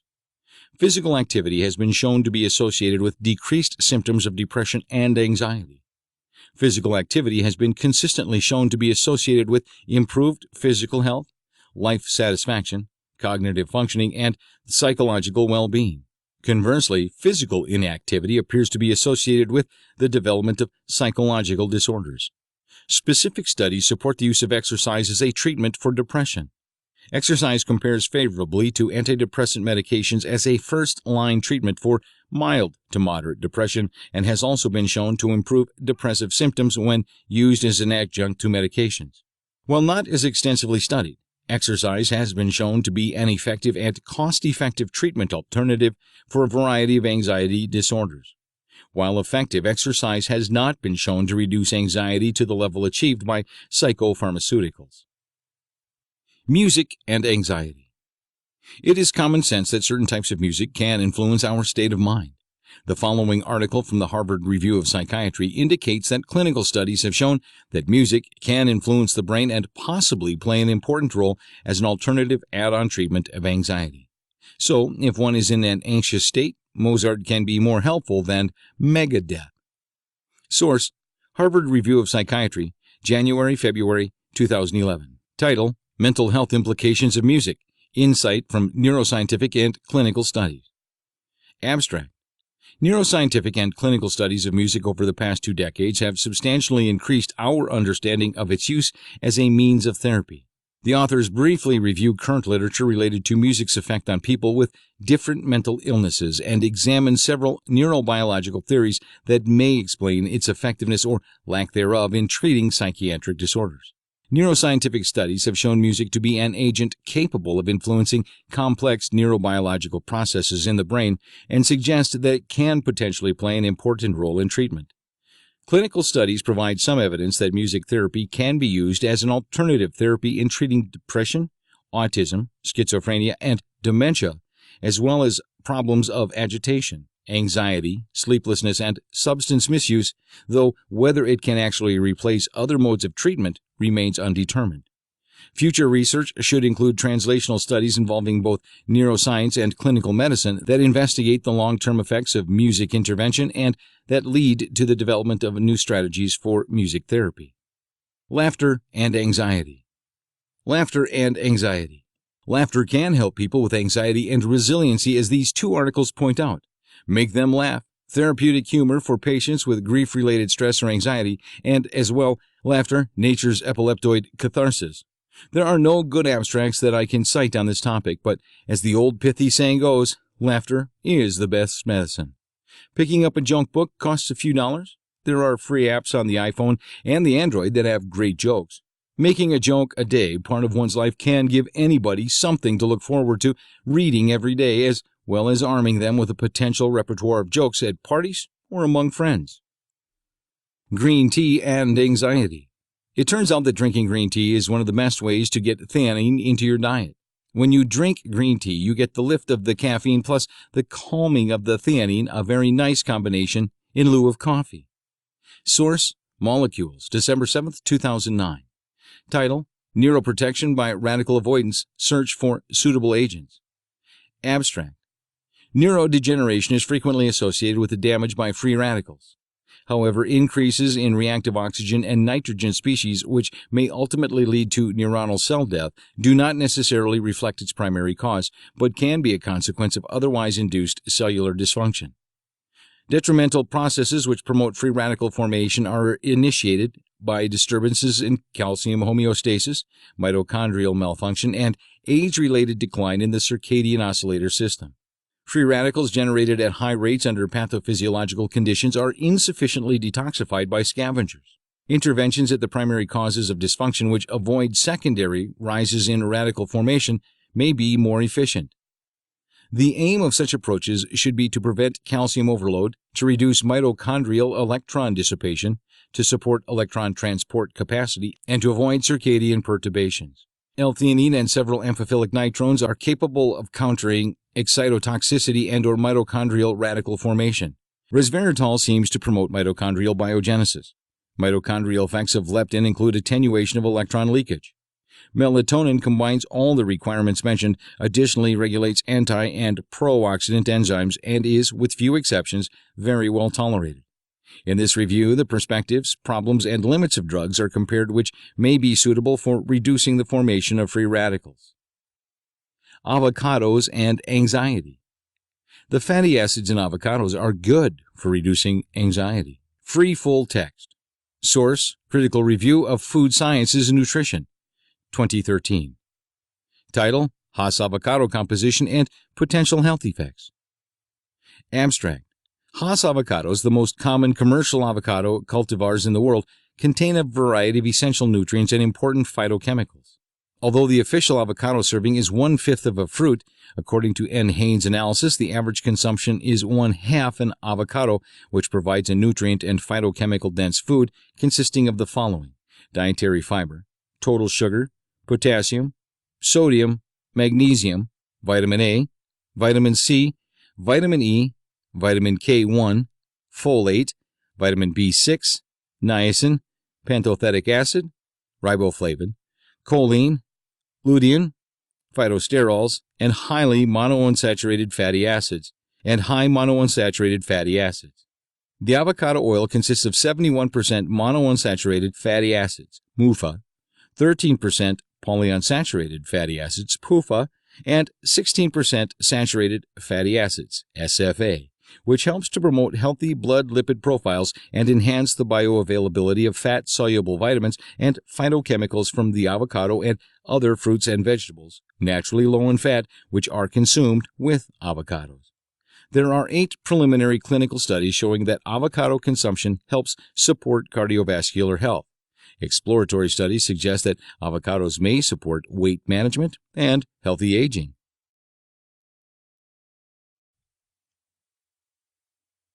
Schizophrenia. Omega-3s and schizophrenia. The good news about schizophrenia is that you can pop a fish oil pill and possibly prevent it from ever happening to you. If schizophrenia runs in your family, it has been shown that omega-3s, such as those found in fish oil and krill oil, can actually prevent young people who are said to be in the prodrome or not exhibiting fully blown psychosis from ever developing schizophrenia. That being said, nothing is 100%. Read the Medline abstract that follows for more information. Source: Archives of General Psychiatry, February 2010. Title: Long-Chain Omega-3 Fatty Acids for Indicated Prevention of Psychotic Disorders, a randomized, placebo-controlled trial. Abstract: The use of antipsychotic medication for the prevention of psychotic disorders is controversial. Long-chain omega-3 polyunsaturated fatty acids may be beneficial in a range of psychiatric conditions, including schizophrenia. Given that omega-3 polyunsaturated fatty acids are generally beneficial to health and without clinically relevant adverse effects, their preventive use in psychosis merits investigation. Conclusions: Long-chain omega-3 polyunsaturated fatty acids reduce the risk of progression to psychotic disorder and may offer a safe and efficacious strategy for indicated prevention in young people with sub-threshold psychotic states. It turns out that Grandma was right. Seafood is brain food. Fish oil is generally helpful for cardiovascular and brain health. Recently, it has been shown that krill oil is superior to fish oil in terms of bioavailability of the omega-3s. Krill oil decreases the amount of fat generated by the liver. Fatty liver can be a big problem for many people who take medication for schizophrenia. Also, krill oil can help with rheumatoid arthritis. That being said, krill oil has not been studied in the prodrome of schizophrenia. You can talk to your doctor about which he or she feels would be better for you, fish oil or krill oil. Marijuana and schizophrenia. Marijuana is not completely safe as some would have you believe. It is common knowledge that paranoia can be temporarily induced by smoking pot.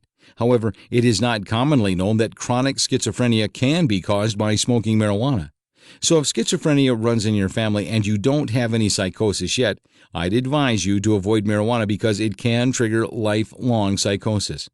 It has been estimated that about 50% of the time schizophrenia comes from environmental damages to the person's brain.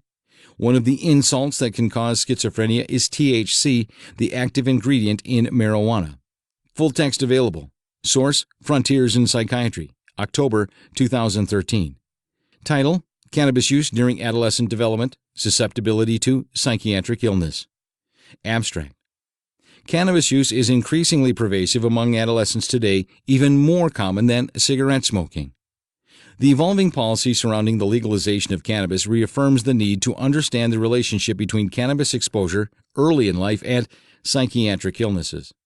Cannabis contains psychoactive components, notably THC, that interfere with the brain's endogenous endocannabinoid system, which is critically involved in both pre- and postnatal neurodevelopment. Consequently, THC and related compounds could potentially usurp normal adolescent neurodevelopment, shifting the brain's developmental trajectory toward a disease-vulnerable state, predisposing early cannabis users to motivational, affective, and psychotic disorders. Numerous human studies, including prospective longitudinal studies, demonstrate that early cannabis use is associated with major depressive disorder and drug addiction. A strong association between schizophrenia and cannabis use is also apparent, especially when considering genetic factors that interact with this environmental exposure. These human studies set a foundation for carefully controlled animal studies, which demonstrate similar patterns following early cannabinoid exposure. Given the vulnerable nature of adolescent neurodevelopment and the persistent changes that follow early cannabis exposure, the experimental findings outlined should be carefully considered by policymakers. In order to fully address the growing issues of psychiatric illness and to ensure a healthy future, measures should be taken to reduce cannabis use among teens. K2 marijuana. Marijuana is really bad for the mental health. However, K2 seems to be even worse. There is an influx of patients who are developing hyperthyroidism as well as other problems due to K2 on top of psychosis. Please pass the weed? No, thanks. Free full text. Source: Front Psychiatry, May 22, 2014. Title: Gone to Pot. A review of the association between cannabis and psychosis. Abstract: Cannabis is the most commonly used illicit drug worldwide, with approximately 5 million daily users worldwide. Emerging evidence supports a number of associations between cannabis and psychotic disorders, including schizophrenia. These associations, based on case studies, surveys, epidemiological studies, and experimental studies, indicate that cannabinoids can produce acute, transient effects, acute persistent effects, and delayed persistent effects that recapitulate the psychopathology and psychophysiology seen in schizophrenia. Acute exposure to both cannabis and synthetic cannabinoids, or SPICE, K2, can produce a full range of transient psychotomomimetic symptoms, cognitive deficits, and psychophysiological abnormalities that bear a striking resemblance to symptoms of schizophrenia. In individuals with an established psychotic disorder, cannabinoids can exacerbate symptoms, trigger relapse, and have negative consequences on the course of the illness. Several factors appear to moderate these associations, including family history, genetic factors, history of child abuse, and the age at onset of cannabis use. Exposure to cannabinoids in adolescence confers a higher risk for psychosis outcomes in later life, and the risk is dose-related. Individuals with polymorphisms of COMT or AKT1 genes may be at increased risk for psychotic disorders in association with cannabinoids, as are individuals with a family history of psychotic disorders or a history of childhood trauma. The relationship between cannabis and schizophrenia fulfills many but not all of the standard criteria for causality, including temporality, biological gradient, biological plausibility, experimental evidence, consistency, and coherence. At the present time, the evidence indicates that cannabis may be a component cause in the emergence of psychosis, and this warrants serious consideration from the point of view of public health policy. Magnesium and myelination. I've read that magnesium is important for memory and other cognitive abilities. I believe that because of its role in myelination, it is extremely important to get the USRDA recommended amount of magnesium, as some people theorize that part of the cause of the schizophrenia is a problem with myelination of the brain. Couple that idea with the idea that half the population of industrialized countries are said to be magnesium deficient, and I would not be surprised if a deficiency in magnesium can cause mental problems such as schizophrenia. Warning: do not take too much magnesium, as excess magnesium can be toxic. Read the labels. Glutathione and psychiatric medications. Glutathione is the body's and brain's master antioxidant. It turns out that all psychiatric drugs decrease the body of glutathione. This is one reason many things can go awry in the person who is taking these psychotropic drugs. One of the reasons that people die on average 25 years earlier when they take antipsychotic medications is decreased glutathione. However, read on because there is hope. Source: International Journal, Neuropsychopharmacology, February 2011. Title: Decreased levels of glutathione, the major brain antioxidant, in postmortem prefrontal cortex from patients with psychiatric disorders. Abstract: Accruing data suggests that oxidative stress may be a factor underlying the pathophysiology of bipolar disorder, BD, major depressive disorder, MDD, and schizophrenia, SCZ. Glutathione, GSH, is the major free radical scavenger in the brain. Diminished GSH levels elevate cellular vulnerability towards oxidative stress, characterized by accumulating reactive oxygen species. The aim of this study was to determine if mood disorders and SCZ are associated with abnormal GSH and its functionally related enzymes. Postmortem prefrontal cortex from patients with BD, MDD, and SCZ, and from non-psychiatric comparison controls were provided by the Stanley Foundation Neuropathology Consortium. Spectrophotometric analysis was utilized for the quantitative determination of GSH, while immunoblotting analysis were used to examine expressions of GCL, GSH reductase, GR, and GSH peroxidase, GPX. We found that the levels of reduced oxidized and total GSH were significantly decreased in all psychiatric conditions compared to the control group. Although GCL and GR levels did not differ between groups, the levels of GPX were reduced in MDD and SCZ compared to control subjects. Since oxidative damage has been demonstrated in MDD, BD, and SCZ, our finding that GSH levels are reduced in postmortem prefrontal cortex suggests that these patient groups may be more susceptible to oxidative stress. What to do? One of the best ways to increase glutathione in the body and brain is a high-quality whey protein. I like to think of it as follows. Vitamin C is to smoking as quality whey protein is to people who take psychotropic drugs. Nicotine depletes the body of vitamin C, so a smoker should take a vitamin C supplement. Psychotropic drugs deplete the body and mind of glutathione, so they should take a precursor of glutathione, namely whey protein, to counteract that imbalance. Note: do not take glutathione as glutathione because the body cannot absorb it, so it's useless to take it orally. Note: I have no ties to Immunocal. There are plenty of less expensive alternatives. Cold-pressed whey from grass-fed cows is what you'd be looking for. Source: Recent Patent CNS Drug Discovery, December 2012. Title: Immunocal and Preservation of Glutathione as a Novel Neuroprotective Strategy for Degenerative Disorders of the Nervous System. Abstract: Oxidative stress and glutathione GSH depletion are both recognized as significant contributors to the pathogenesis of many devastating neurodegenerative diseases. In particular, mitochondrial dysfunction leads to the aberrant production and accumulation of reactive oxygen species, ROS, which are capable of oxidizing key cellular proteins, lipids, and DNA, ultimately triggering cell death. In addition to other roles that it plays in the cell, GSH functions as a critical scavenger of these ROS. Therefore, GSH depletion exacerbates cell damage due to free radical generation. Strategies that increase or preserve the levels of intracellular GSH have been shown to act in a neuroprotective manner, suggesting the augmentation of the available GSH pool may be a promising therapeutic target for neurodegeneration. This review discusses the capacity of a cysteine-rich whey protein supplement, Immunocal, to enhance the de novo synthesis of GSH in neurons, and highlights its potential as a novel therapeutic approach to mitigate the oxidative damage that underlies the pathogenesis of various neurodegenerative diseases. Additionally, this review discusses various patents from 1993 to 2012, both with immunocal and other methods that moderate GSH and neurodegeneration. Exercise and schizophrenia.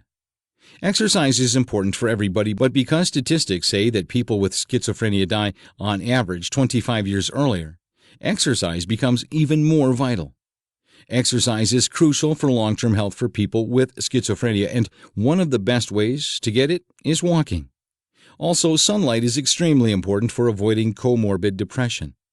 The following article highlights the importance of exercise, where it mentions raised glucose, physical inactivity, obesity, and dyslipidemia. These are all symptoms of an unhealthy body that has diabetes or not. However, one of the best things you can do if you have schizophrenia is to go for a brisk 1-hour walk in the sunlight every day. Source: Journal of Psychopharmacology, November 2010. Title: Are there modifiable risk factors which will reduce the excess mortality in schizophrenia? Abstract: The 2009 World Health Organization report on global health risks identifies hypertension, smoking, raised glucose, physical inactivity, and obesity in that order as being the top modifiable global mortality risk factors. Patients with schizophrenia have high levels of all these risk factors. A number of studies are now supporting the view that patients with schizophrenia may be dying prematurely as they are not gaining access to or receiving the same medical care as the general population. The literature now suggests that low cardiorespiratory fitness and muscular strength are among the strongest predictors of all-cause mortality in the general population. Smoking is still one of the largest risk factors for premature all-cause mortality. The literature supports the thesis that lifestyle intervention programs addressing exercise, smoking cessation, and compliance with medication are likely to have significant impact on mortality in schizophrenia. It will be important to ensure that all patients with schizophrenia have advocates to ensure appropriate treatment and avoid prejudice, and to establish fitness standards in schizophrenia. Nutrition and weight management. Eating right and schizophrenia. Watching one's weight is very important for people with schizophrenia. Source: American Journal of Clinical Nutrition, May 2009. Title: Nuts and Health Outcomes, New Epidemiologic Evidence. Abstract: This article reviews recent epidemiologic evidence on nut intake and health outcomes. It focuses on studies in which nut consumption is directly assessed or when nuts are included in a dietary score or pattern. Epidemiologic studies have been remarkably consistent in showing an association between nut consumption and reduced risk of coronary heart disease, or CHD. Some evidence has emerged recently to suggest health protective benefits of nuts other than CHD. Frequent nut intake probably reduces risk of diabetes mellitus among women, but its effects on men are unknown. Evidence on the anti-carcinogenic effects of nuts is somewhat limited because studies in the past 2 decades have examined only 3 tumor sites, and the benefits appear to be manifested only in women. However, the protective benefits of frequent nut consumption on gallstone diseases are observed in both sexes. Long-term nut consumption is linked with lower body weight and lower risk of obesity and weight gain. A dietary pattern or score that includes nuts is consistently related with beneficial health outcomes, and this provides an indirect evidence of the salutary benefits of nut consumption. More longitudinal studies are needed to clarify the possible effects of nuts on diseases other than CHD. Dark chocolate and weight loss. 1 or 2 small pieces of dark chocolate per day is healthy and can lead to weight loss. There are sugar-free dark chocolates by Hershey's and others for people with diabetes. Source: Current Opinion in Clinical Nutrition and Metabolic Care, November 2013. Title: Health Benefits of Cocoa. Abstract: Purpose of review. In modern society, cocoa is being eaten as a confectionery, contrary to its medicinal use in the past. However, since the last decade, there has been a revival of talks about cocoa's health beneficial effects. Development has been made at the molecular level recently. This review discusses the recent progresses on potential health benefits of cocoa and/or its derivatives, with a focus on the areas that have been paid little attention so far, such as the role of cocoa in immune regulation, inflammation, neuroprotection, oxidative stress, obesity, and diabetes control. Recent findings. Thanks to the advancement in analytical technologies, the cocoa's metabolic pathways have now been properly mapped, providing essential information on its roles. Cocoa helps in weight loss by improving mitochondrial biogenesis. It increases muscle glucose uptake by inserting glucotransporter 4 in skeletal muscles membrane. Because of its antioxidant properties, cocoa offers neuron protection and enhances cognition and positive mood. It lowers immunoglobulin E release in allergic responses. It can affect the immune response and bacterial growth at intestinal levels. It reduces inflammation by inhibiting nuclear factor B. Summary: keeping in view the pleiotropic health benefits of cocoa, it may have the potential to be used for the prevention or treatment of allergies, cancers, oxidative injuries, inflammatory conditions, anxiety, hyperglycemia, and insulin resistance. Fiber and weight management. Fiber is necessary for proper bowel function and for fighting hunger. When one is not hungry, one does not eat as much as if one feels empty. Source: Advancement in Food Nutritional Research, 2013. Title: Dietary Strategies to Increase Satiety. Abstract: Obesity has a multifactorial etiology. Although obesity is widespread and associated with serious health hazards, its effective prevention and treatment have been challenging.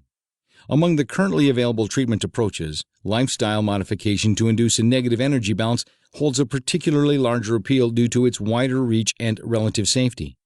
However, long-term compliance with dietary modifications to reduce energy intake is not effective for the majority. The role of many individual nutrients, foods, and food groups in inducing satiety has been extensively studied. Based on this evidence, we have developed sample weight loss meal plans that include multiple satiating foods, which may collectively augment the satiating properties of a meal. Compared to a typical American diet, these meal plans are considerably lower in energy density and probably more satiating. A diet that exploits these satiating properties of multiple foods may help increase long-term dietary compliance and consequently enhance weight loss. Not only does the Mediterranean diet taste good, it's good for you. Source: Hospital Nutrition, January-February 2010. Title: Behavioral Therapy in the Treatment of Obesity, Role of the Mediterranean Diet. Abstract: Objectives: Obesity is the consequence of an imbalance between energy intake and expenditure, food intake being affected by multiple factors, psychological, social, work-related, etc. This revision discusses the role of diet in the behavioral treatment, BT, of obesity, which faces multiple approaches and focuses on patients' behavior rather than their mere energy intake. Setting: Recent literature has been revised that deals with the health benefits of Mediterranean diet in order to assess its suitability for obesity treatment based on BT. Results: BT helps patients to develop skills and techniques in order to adopt proper habits and attain their healthiest weight.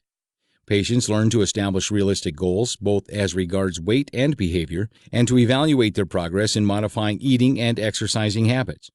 The application of the Mediterranean diet in obesity treatment presents various advantages which are based on the principles of this diet: wide variety of food, high carbohydrate content, or high satiating capacity, which prevents specific hunger, and ketogenesis, which has been demonstrated to be effective in reducing body weight. Conclusions: BT based on the Mediterranean diet is a useful tool for obesity treatment. The Mediterranean diet provides the patients with a diet established on widely recognized nutritional benefits, suitable to their social and daily life, and that can be easily followed in the long term according to the objectives of BT. For these reasons, Mediterranean diet-based BT helps to prolong both the treatment and maintenance periods and therefore contributes to a more stable weight loss. The Asian diet and maintaining a healthy weight. For years, people have noticed how thin and beautiful many people from Asia are. It turns out that it is not just their genetics that causes them to be healthy. A big part of their apparent thinness and health of Asians is due to their traditional diet. A diet rich in fish, vegetables, seaweed, green tea, fish sauce, which contains some vinegar, garlic, onion, ginger, curry, with much bicycling and walking thrown in, is bound to be good for the health. The following articles show the health benefits of many of these traditional components of the Asian way of life. Green tea and weight loss. Full free text available. Source: American Journal of Clinical Nutrition, January 2010.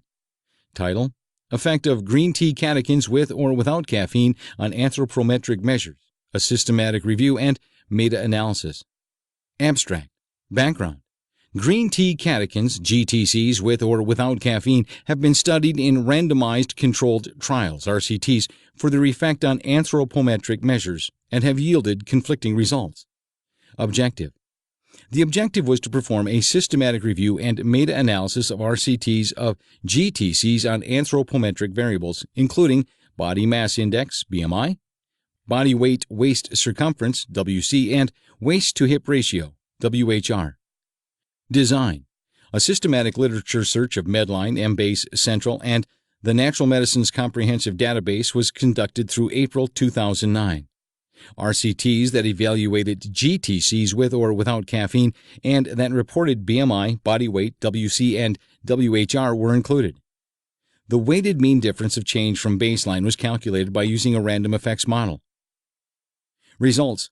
15 studies met the inclusion criteria. On meta-analysis, GTCs with caffeine decreased BMI, body weight, and WC, but not WHR compared with caffeine alone. GTC ingestion with caffeine also significantly decreased body weight when compared with a caffeine-free control.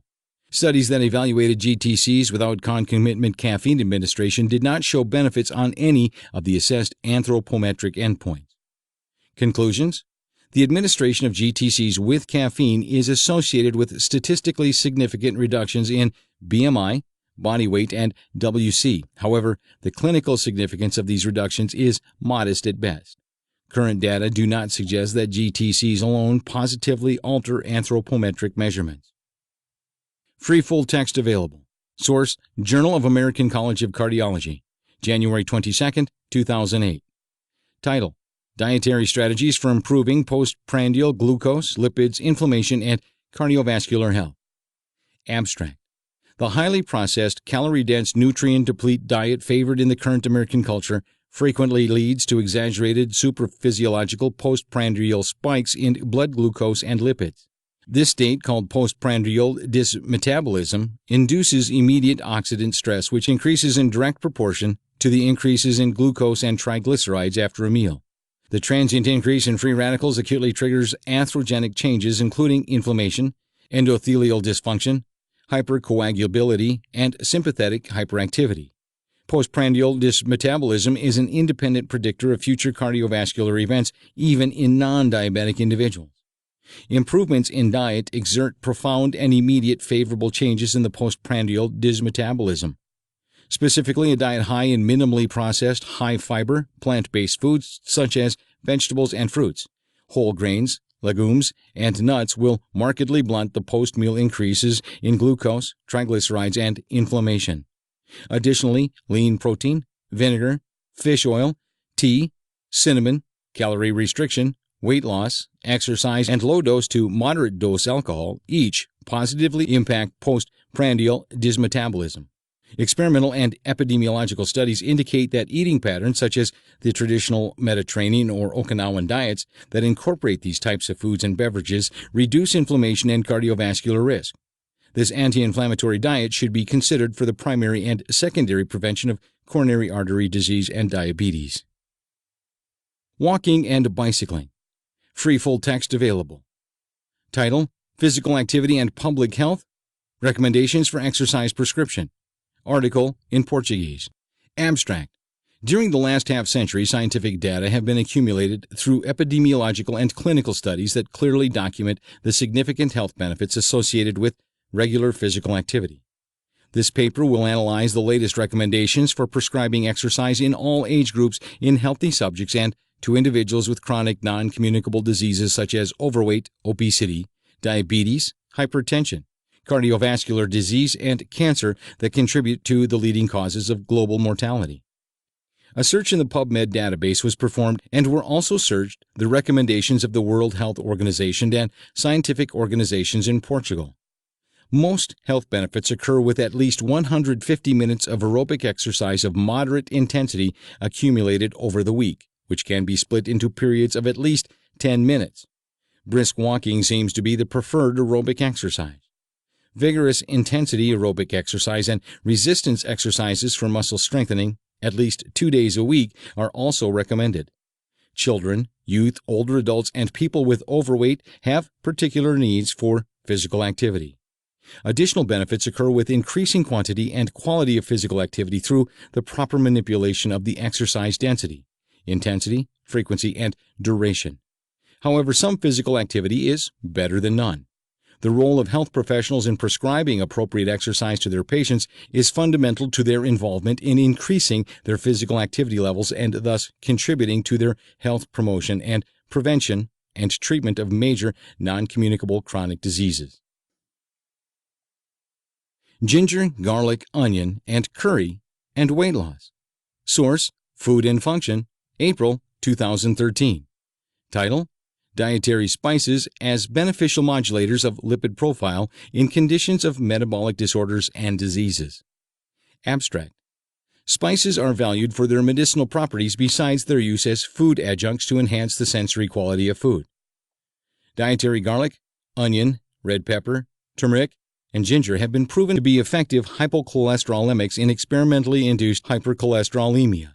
The hypolipidemic potential of fenugreek in diabetic subjects and of garlic and onion in humans with induced lipemia has been demonstrated. Capsaicin and curcumin, the bioactive compounds of red pepper and turmeric, are documented to be efficacious at doses comparable to usual human intake.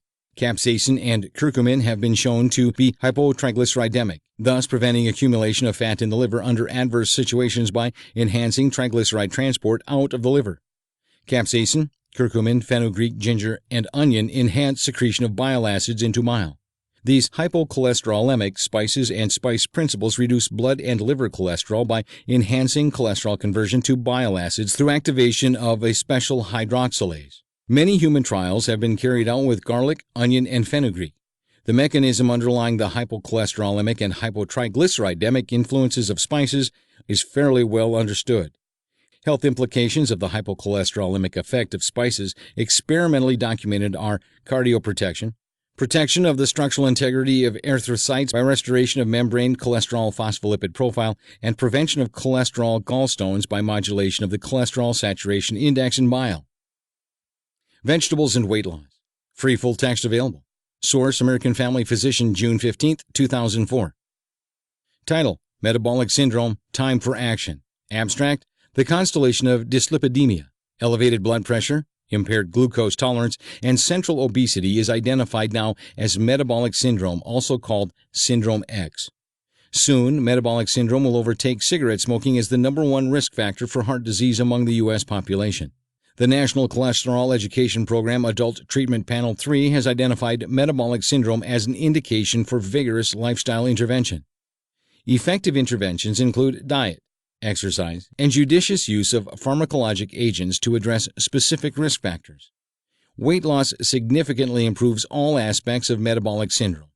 Increasing physical activity and decreasing caloric intake by reducing portion sizes will improve metabolic syndrome abnormalities even in the absence of weight loss. Specific dietary changes that are appropriate for addressing different aspects of the syndrome include reducing saturated fat intake to lower insulin resistance, reducing sodium intake to lower blood pressure, and reducing high glycemic index carbohydrate intakes to lower triglyceride levels. A diet that includes more fruits, vegetables, whole grains, monounsaturated fats, and low-fat dairy products will benefit most patients with metabolic syndrome. Family physicians can be more effective in helping patients to change their lifestyle behaviors by assessing each patient for the presence of specific risk factors, clearly communicating these risk factors to patients, identifying appropriate interventions to address specific tasks, and assisting patients in identifying barriers to behavior change. Brain training and schizophrenia. Brain training games are all the rage for older people. It turns out these types of games can be helpful for the thinking ability of some people with schizophrenia. Some kinds of computer games, such as those found at the free site gamesforthebrain.com, can help people with schizophrenia keep sharp.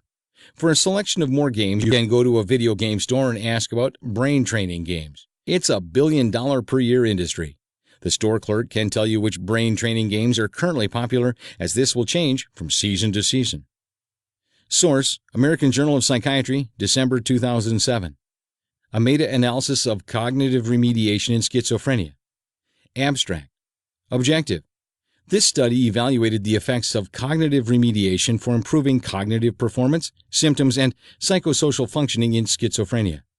Method: A meta-analysis was conducted of 26 randomized, controlled trials of cognitive remediation in schizophrenia, including 1,151 patients. Results: cognitive remediation was associated with significant improvements across all three outcomes, with a medium effect size for cognitive performance, a slightly lower effect size for psychosocial functioning, and a small effect size for symptoms. The effects of cognitive remediation on psychosocial functioning were significantly stronger in studies that provided adjunctive psychiatric rehabilitation than in those that provided cognitive remediation alone. Conclusion: cognitive remediation produces moderate improvements in cognitive performance and, when combined with psychiatric rehabilitation, also improves functional outcomes. Theanine and schizophrenia. L-theanine is the chemical in green tea that make it really great for you and your nervous system. To paraphrase the below article from an Israeli study, L-theanine, when added to antipsychotic therapy, can help anxiety symptoms in schizophrenia and schizoaffective disordered patients.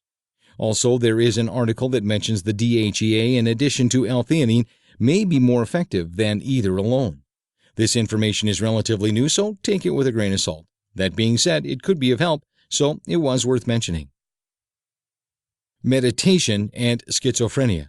It turns out that meditation in a moderate amount can help negative symptoms, positive emotions, and psychological recovery for people with schizophrenia. It has been reported that for some people with schizophrenia, when they meditate too deeply, they can fall into a psychotic state. Source: Schizophrenia Research, July 2011. Title: A Pilot Study of Loving-Kindness Meditation for the Negative Symptoms of Schizophrenia. Abstract: This pilot study examined loving-kindness meditation with 18 participants with schizophrenia spectrum disorders and significant negative symptoms. Findings indicate that the intervention was feasible and associated with decreased negative symptoms and increased positive emotions and psychological recovery. Metformin and weight gain. Antipsychotic drugs, including Zyprexa, can cause weight gain in people taking them.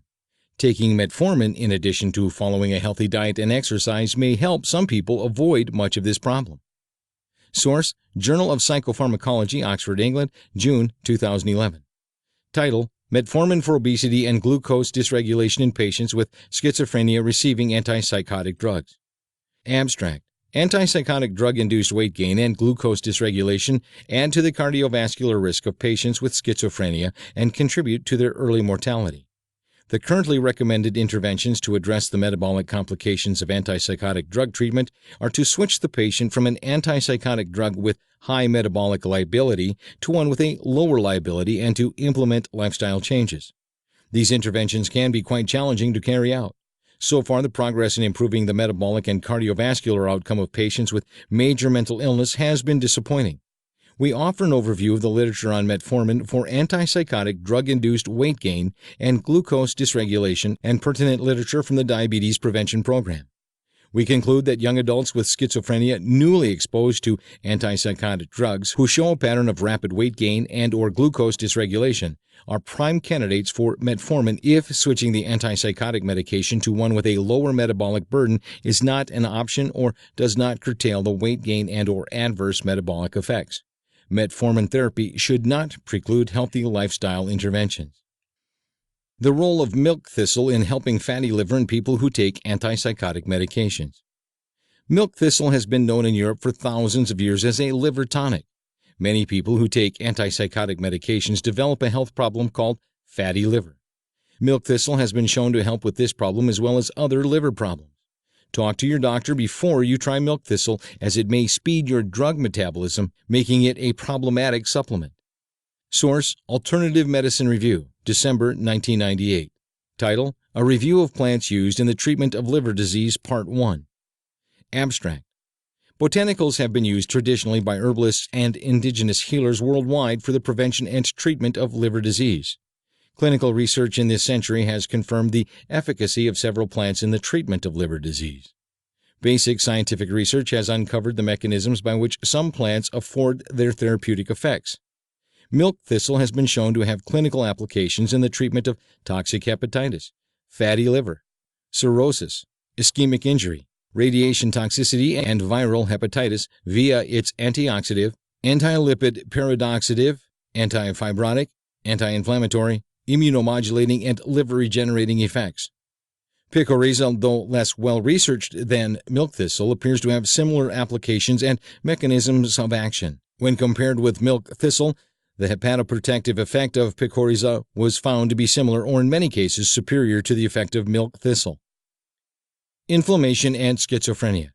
There are few schools of thought as to the root cause of the etiology of schizophrenia: viral, inflammatory, as well as changes in the genome and epigenome. Pomegranate juice and raw pomegranates may help with inflammation, and they are great for general health as a superfood. Free full text. Source: Advanced Biomedical Research, March 25, 2014. Title: Potent Health Effects of Pomegranate. Abstract: Accumulating data clearly claimed that the pomegranate has several health benefits. Pomegranates can help prevent or treat various disease risk factors including high blood pressure, high cholesterol, oxidative stress, hyperglycemia, and inflammatory activities. It is demonstrated that certain components of pomegranate, such as polyphenols, have potential antioxidant, anti-inflammatory, and anti-carcinogenic effects. The antioxidant potential of pomegranate juice is more than that of red wine and green tea, which is induced through a variety of tannins.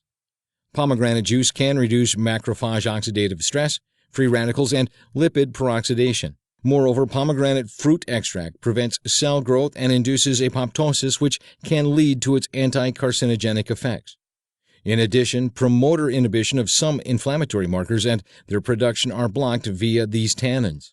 In this article, we highlight different studies on the therapeutic effects of pomegranate and their suggested mechanisms of actions.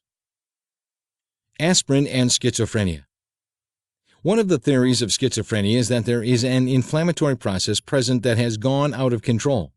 It turns out then some people in a small controlled trial took 1,000 milligrams of aspirin per day and were able to get their psychosis under control much more quickly according to the PANSS scale and effectively than treatment as usual.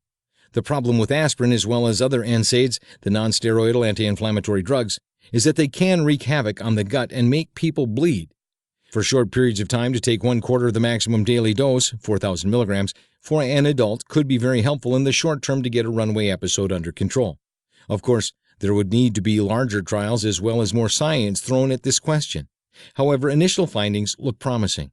All of this being said, make sure you talk to your doctor about this relatively high-dose aspirin therapy. There are real risks. Full free text. Source: Journal of Clinical Psychiatry, May 2010. Title: Adjuvant aspirin therapy reduces symptoms of schizophrenia spectrum disorders. Results from a randomized, double-blind, placebo-controlled trial. Abstract. Objective: Inflammatory processes may play a role in the pathophysiology of schizophrenia. The aim of this study was to determine the efficacy of adjuvant treatment with aspirin in schizophrenia spectrum disorders. The randomized double-blind, placebo-controlled study was conducted between May 2004 and August 2007. 70 antipsychotic-treated inpatients and outpatients from 10 psychiatric hospitals in the Netherlands with a DSM-4 diagnosed schizophrenia spectrum disorder were included. Patients were randomized to adjuvant treatment with aspirin 1,000 milligrams or placebo. During a 3-month follow-up, psychopathology was assessed with the Positive and Negative Syndrome Scale. Other assessments included cognitive tests and immune function. The primary efficacy outcome was the change in the total Positive and Negative Syndrome Scale score. Secondary outcomes were changes in the scale score, subscales, and cognitive test results. Results: Mixed defects models show a 4.86% and a 1.57% larger decrease in the aspirin group compared to the placebo group on the total and positive PANSS score. Similar but not statistically significant results were observed for the other PANSS subscale scores. Treatment efficacy on total PANSS score was substantially larger in patients with the more altered immune function. Aspirin did not significantly affect cognitive function. No substantial side effects were recorded. Conclusion: Aspirin given as an adjuvant therapy to regular antipsychotic treatment reduces the symptoms of schizophrenia spectrum disorders. The reduction is more pronounced in those with the more altered immune function. Inflammation may constitute a potential new target for antipsychotic drug development. Pets and schizophrenia. The viral theory of schizophrenia has one of its major components, cat feces. There is an infection that can cause both schizophrenia and bipolar disorder. One major vector of transmission is the feces of a cat. Some estimates that 1 in 5 cases of schizophrenia are caused by toxoplasmosis. There are studies that show a strong correlation between people who have been infected with toxoplasmosis and bipolar as well as schizophrenia, as can be seen in the 2 following abstracts. Title: Association between latent toxoplasmosis and major depression, generalized anxiety disorder, and panic disorder in human adults. Abstract: Latent infection with toxoplasmosis has been associated with schizophrenia, bipolar disorder, and self-harm behavior. However, the potential relationship between toxoplasmosis antibody and seropositivity and generalized anxiety disorder, GAD, and panic disorder, PD, has not been investigated. The associations between serum reactivity to toxoplasmosis and major depressive disorder, MDD, GAD, and PD, were evaluated in a total sample of 1,846 adult participants between the ages of 20 and 39 years from the United States Center for Disease Control's National Health and Nutrition Examination Survey. Approximately 16% of the overall sample was seropositive for toxoplasmosis, and 7% of the sample met criteria for MDD, 2% for GAD, and 2% for PD. There were no significant associations between toxoplasmosis seroprevalence and MDD, GAD, or PD controlling for sex, ethnicity, poverty-to-income ratio, and educational attainment.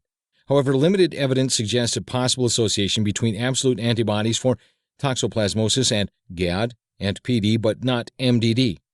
Toxoplasmosis seroprevalence was not associated with MDD, GAD, or PD within the context of the limitations of this study, although there may be an association of toxoplasmosis serointensity with GAD and PD, which requires further study. Title: Neglected parasitic infections in the United States, toxoplasmosis. Abstract: Toxoplasmosis is a leading cause of severe foodborne illness in the United States. Population-based studies have found that toxoplasmosis infection to be more prevalent in racial, ethnic minority, and socioeconomically disadvantaged groups. Soil contaminated with cat feces, undercooked meat, and congenital transmission are the principal sources of infection. Toxoplasmosis-associated illnesses include congenital neurologic and ocular disease, acquired illnesses in immunocompetent persons, most notably ocular disease, and encephalitis or disseminated disease in immunosuppressed persons. The association of toxoplasmosis infection with risk for mental illness is intriguing and requires further research. Reduction of toxoplasmosis in meat, improvements in hygiene and food preparation practices, and reduction of environmental contamination can prevent toxoplasmosis, but more research is needed on how to implement these measures. In addition, screening and treatment may help prevent toxoplasmosis or reduce the severity of the disease in some settings. Socialization and avoiding isolation. Socialization is very important for everyone, and people with schizophrenia are no exception. NAMI, the National Alliance for the Mentally Ill, and clubhouses are great resources for people who are seeking community who have serious and persistent mental illnesses. Isolation is not good for anybody. NAMI is good for support groups, whereas clubhouses are places based on the Fountain House model that offer a work-ordered day and socialization. For your local NAMI, check nami.org. For a clubhouse close to you anywhere in the world, check iccd.org. Work and education. Work and education can be therapeutic. To get help getting back to work, in 1999, President Clinton signed into law the Ticket to Work incentive. Check out yourtickettowork.com to get a substantial amount of help in pursuing full employment if you have a disability. There are also WIPA, Work Incentive Planning and Assistance programs that can help you keep your Social Security benefits as you go back to work. Visit ssa.gov/work/WIPA.html for more information. Check out this great site that President Barack Obama's administration put together as a one-stop shop for help for people with disabilities at disability.gov. If you need help getting disability benefits in the USA, you can contact your local bar association or find a lawyer from a directory of lawyers at findlaw.com.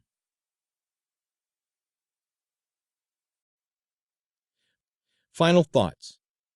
As technology gets more and more into our bones, we are losing some of the natural rhythms of life. Despite being indoors in climate-controlled environments, our minds and bodies are still inexorably linked to the changing of the seasons, as recorded Google searches bear out in the abstract below. Sante. Source: American Journal of Preventive Medicine, May 2013. Title: Seasonality in Seeking Mental Health Information on Google. Abstract. Background: Population mental health surveillance is an important challenge limited by resource constraints, long time lags in data collection, and stigma. One promising approach to bridge similar gaps elsewhere has been the use of passively generated digital data. Purpose: This article assesses the viability of aggregate Internet search queries for real-time monitoring of several mental health problems, specifically in regard to seasonal patterns of seeking out mental health information. Methods: All Google mental health queries were monitored in the United States and Australia from 2006 to 2010. Additionally, queries were subdivided among those including the terms ADHD, anxiety, bipolar, depression, anorexia or bulimia, OCD, schizophrenia, and suicide. A wavelet phase analysis was used to isolate seasonal components in the trends, and based on this model, the mean search volume in winter was compared with that in summer as performed in 2012. Results: All mental health queries followed seasonal patterns with winter peaks and summer troughs, amounting to a 14% difference in volume for the United States and 11% for Australia. These patterns also were evident for all specific subcategories of illness or problem. For instance, seasonal differences ranged from 7% for anxiety to 37% for eating disorder queries in the United States. Several non-clinical motivators for query seasonality, such as media trends or academic interest, were explored and rejected. Conclusions: Information seeking on Google across all major mental illnesses and/or problems followed seasonal patterns similar to those found for seasonal affective disorder. These are the first data published on patterns of seasonality in information seeking encompassing all the major mental illnesses, notable also because they likely would have gone undetected using traditional surveillance. Thank you for reading my book. If you enjoyed it, won't you please take a moment to leave me a review at your favorite retailer? Thanks. William Zhang. About the author: schizophrenic, psychotic, insane? Too many people associate these words with murderer, useless, hopeless, and bum. Meet Will. At 19, he had his first psychotic break with reality. Afterwards, he had to relearn his place in the world. He went from being a vibrant and gifted university senior to being a mental patient on a locked ward for whom life was laborious and chaotic. In the beginning, he had to learn to cope with reality again, minute by minute, hour by hour, day by day, then year by year. Much later, after years of being a medical librarian, he was able to unlock some of his own brain's healing potential using natural nutritional techniques. Now, at 41, his list of life accomplishments is impressive. Author of 13 popular Kindle books, former Columbia University NYSPI Medical Library Chief, designer, speaker of English, Spanish, French, and Portuguese. His critically acclaimed autobiography is A Schizophrenic Will, A Story of Madness, A Story of Hope. Mr. Zhang and his intense 20-plus year struggle with schizophrenia is iconoclastic because he challenges us to think differently about stereotypes of mental illness. Most movies and media news paint one-dimensional, thinly drawn characters of mentally ill people, instilling fear. Refreshingly, words that could describe Mr. Zhang's life and work include brilliant, passionate, artistic, profound, knowledgeable, inspirational, and even wise teacher.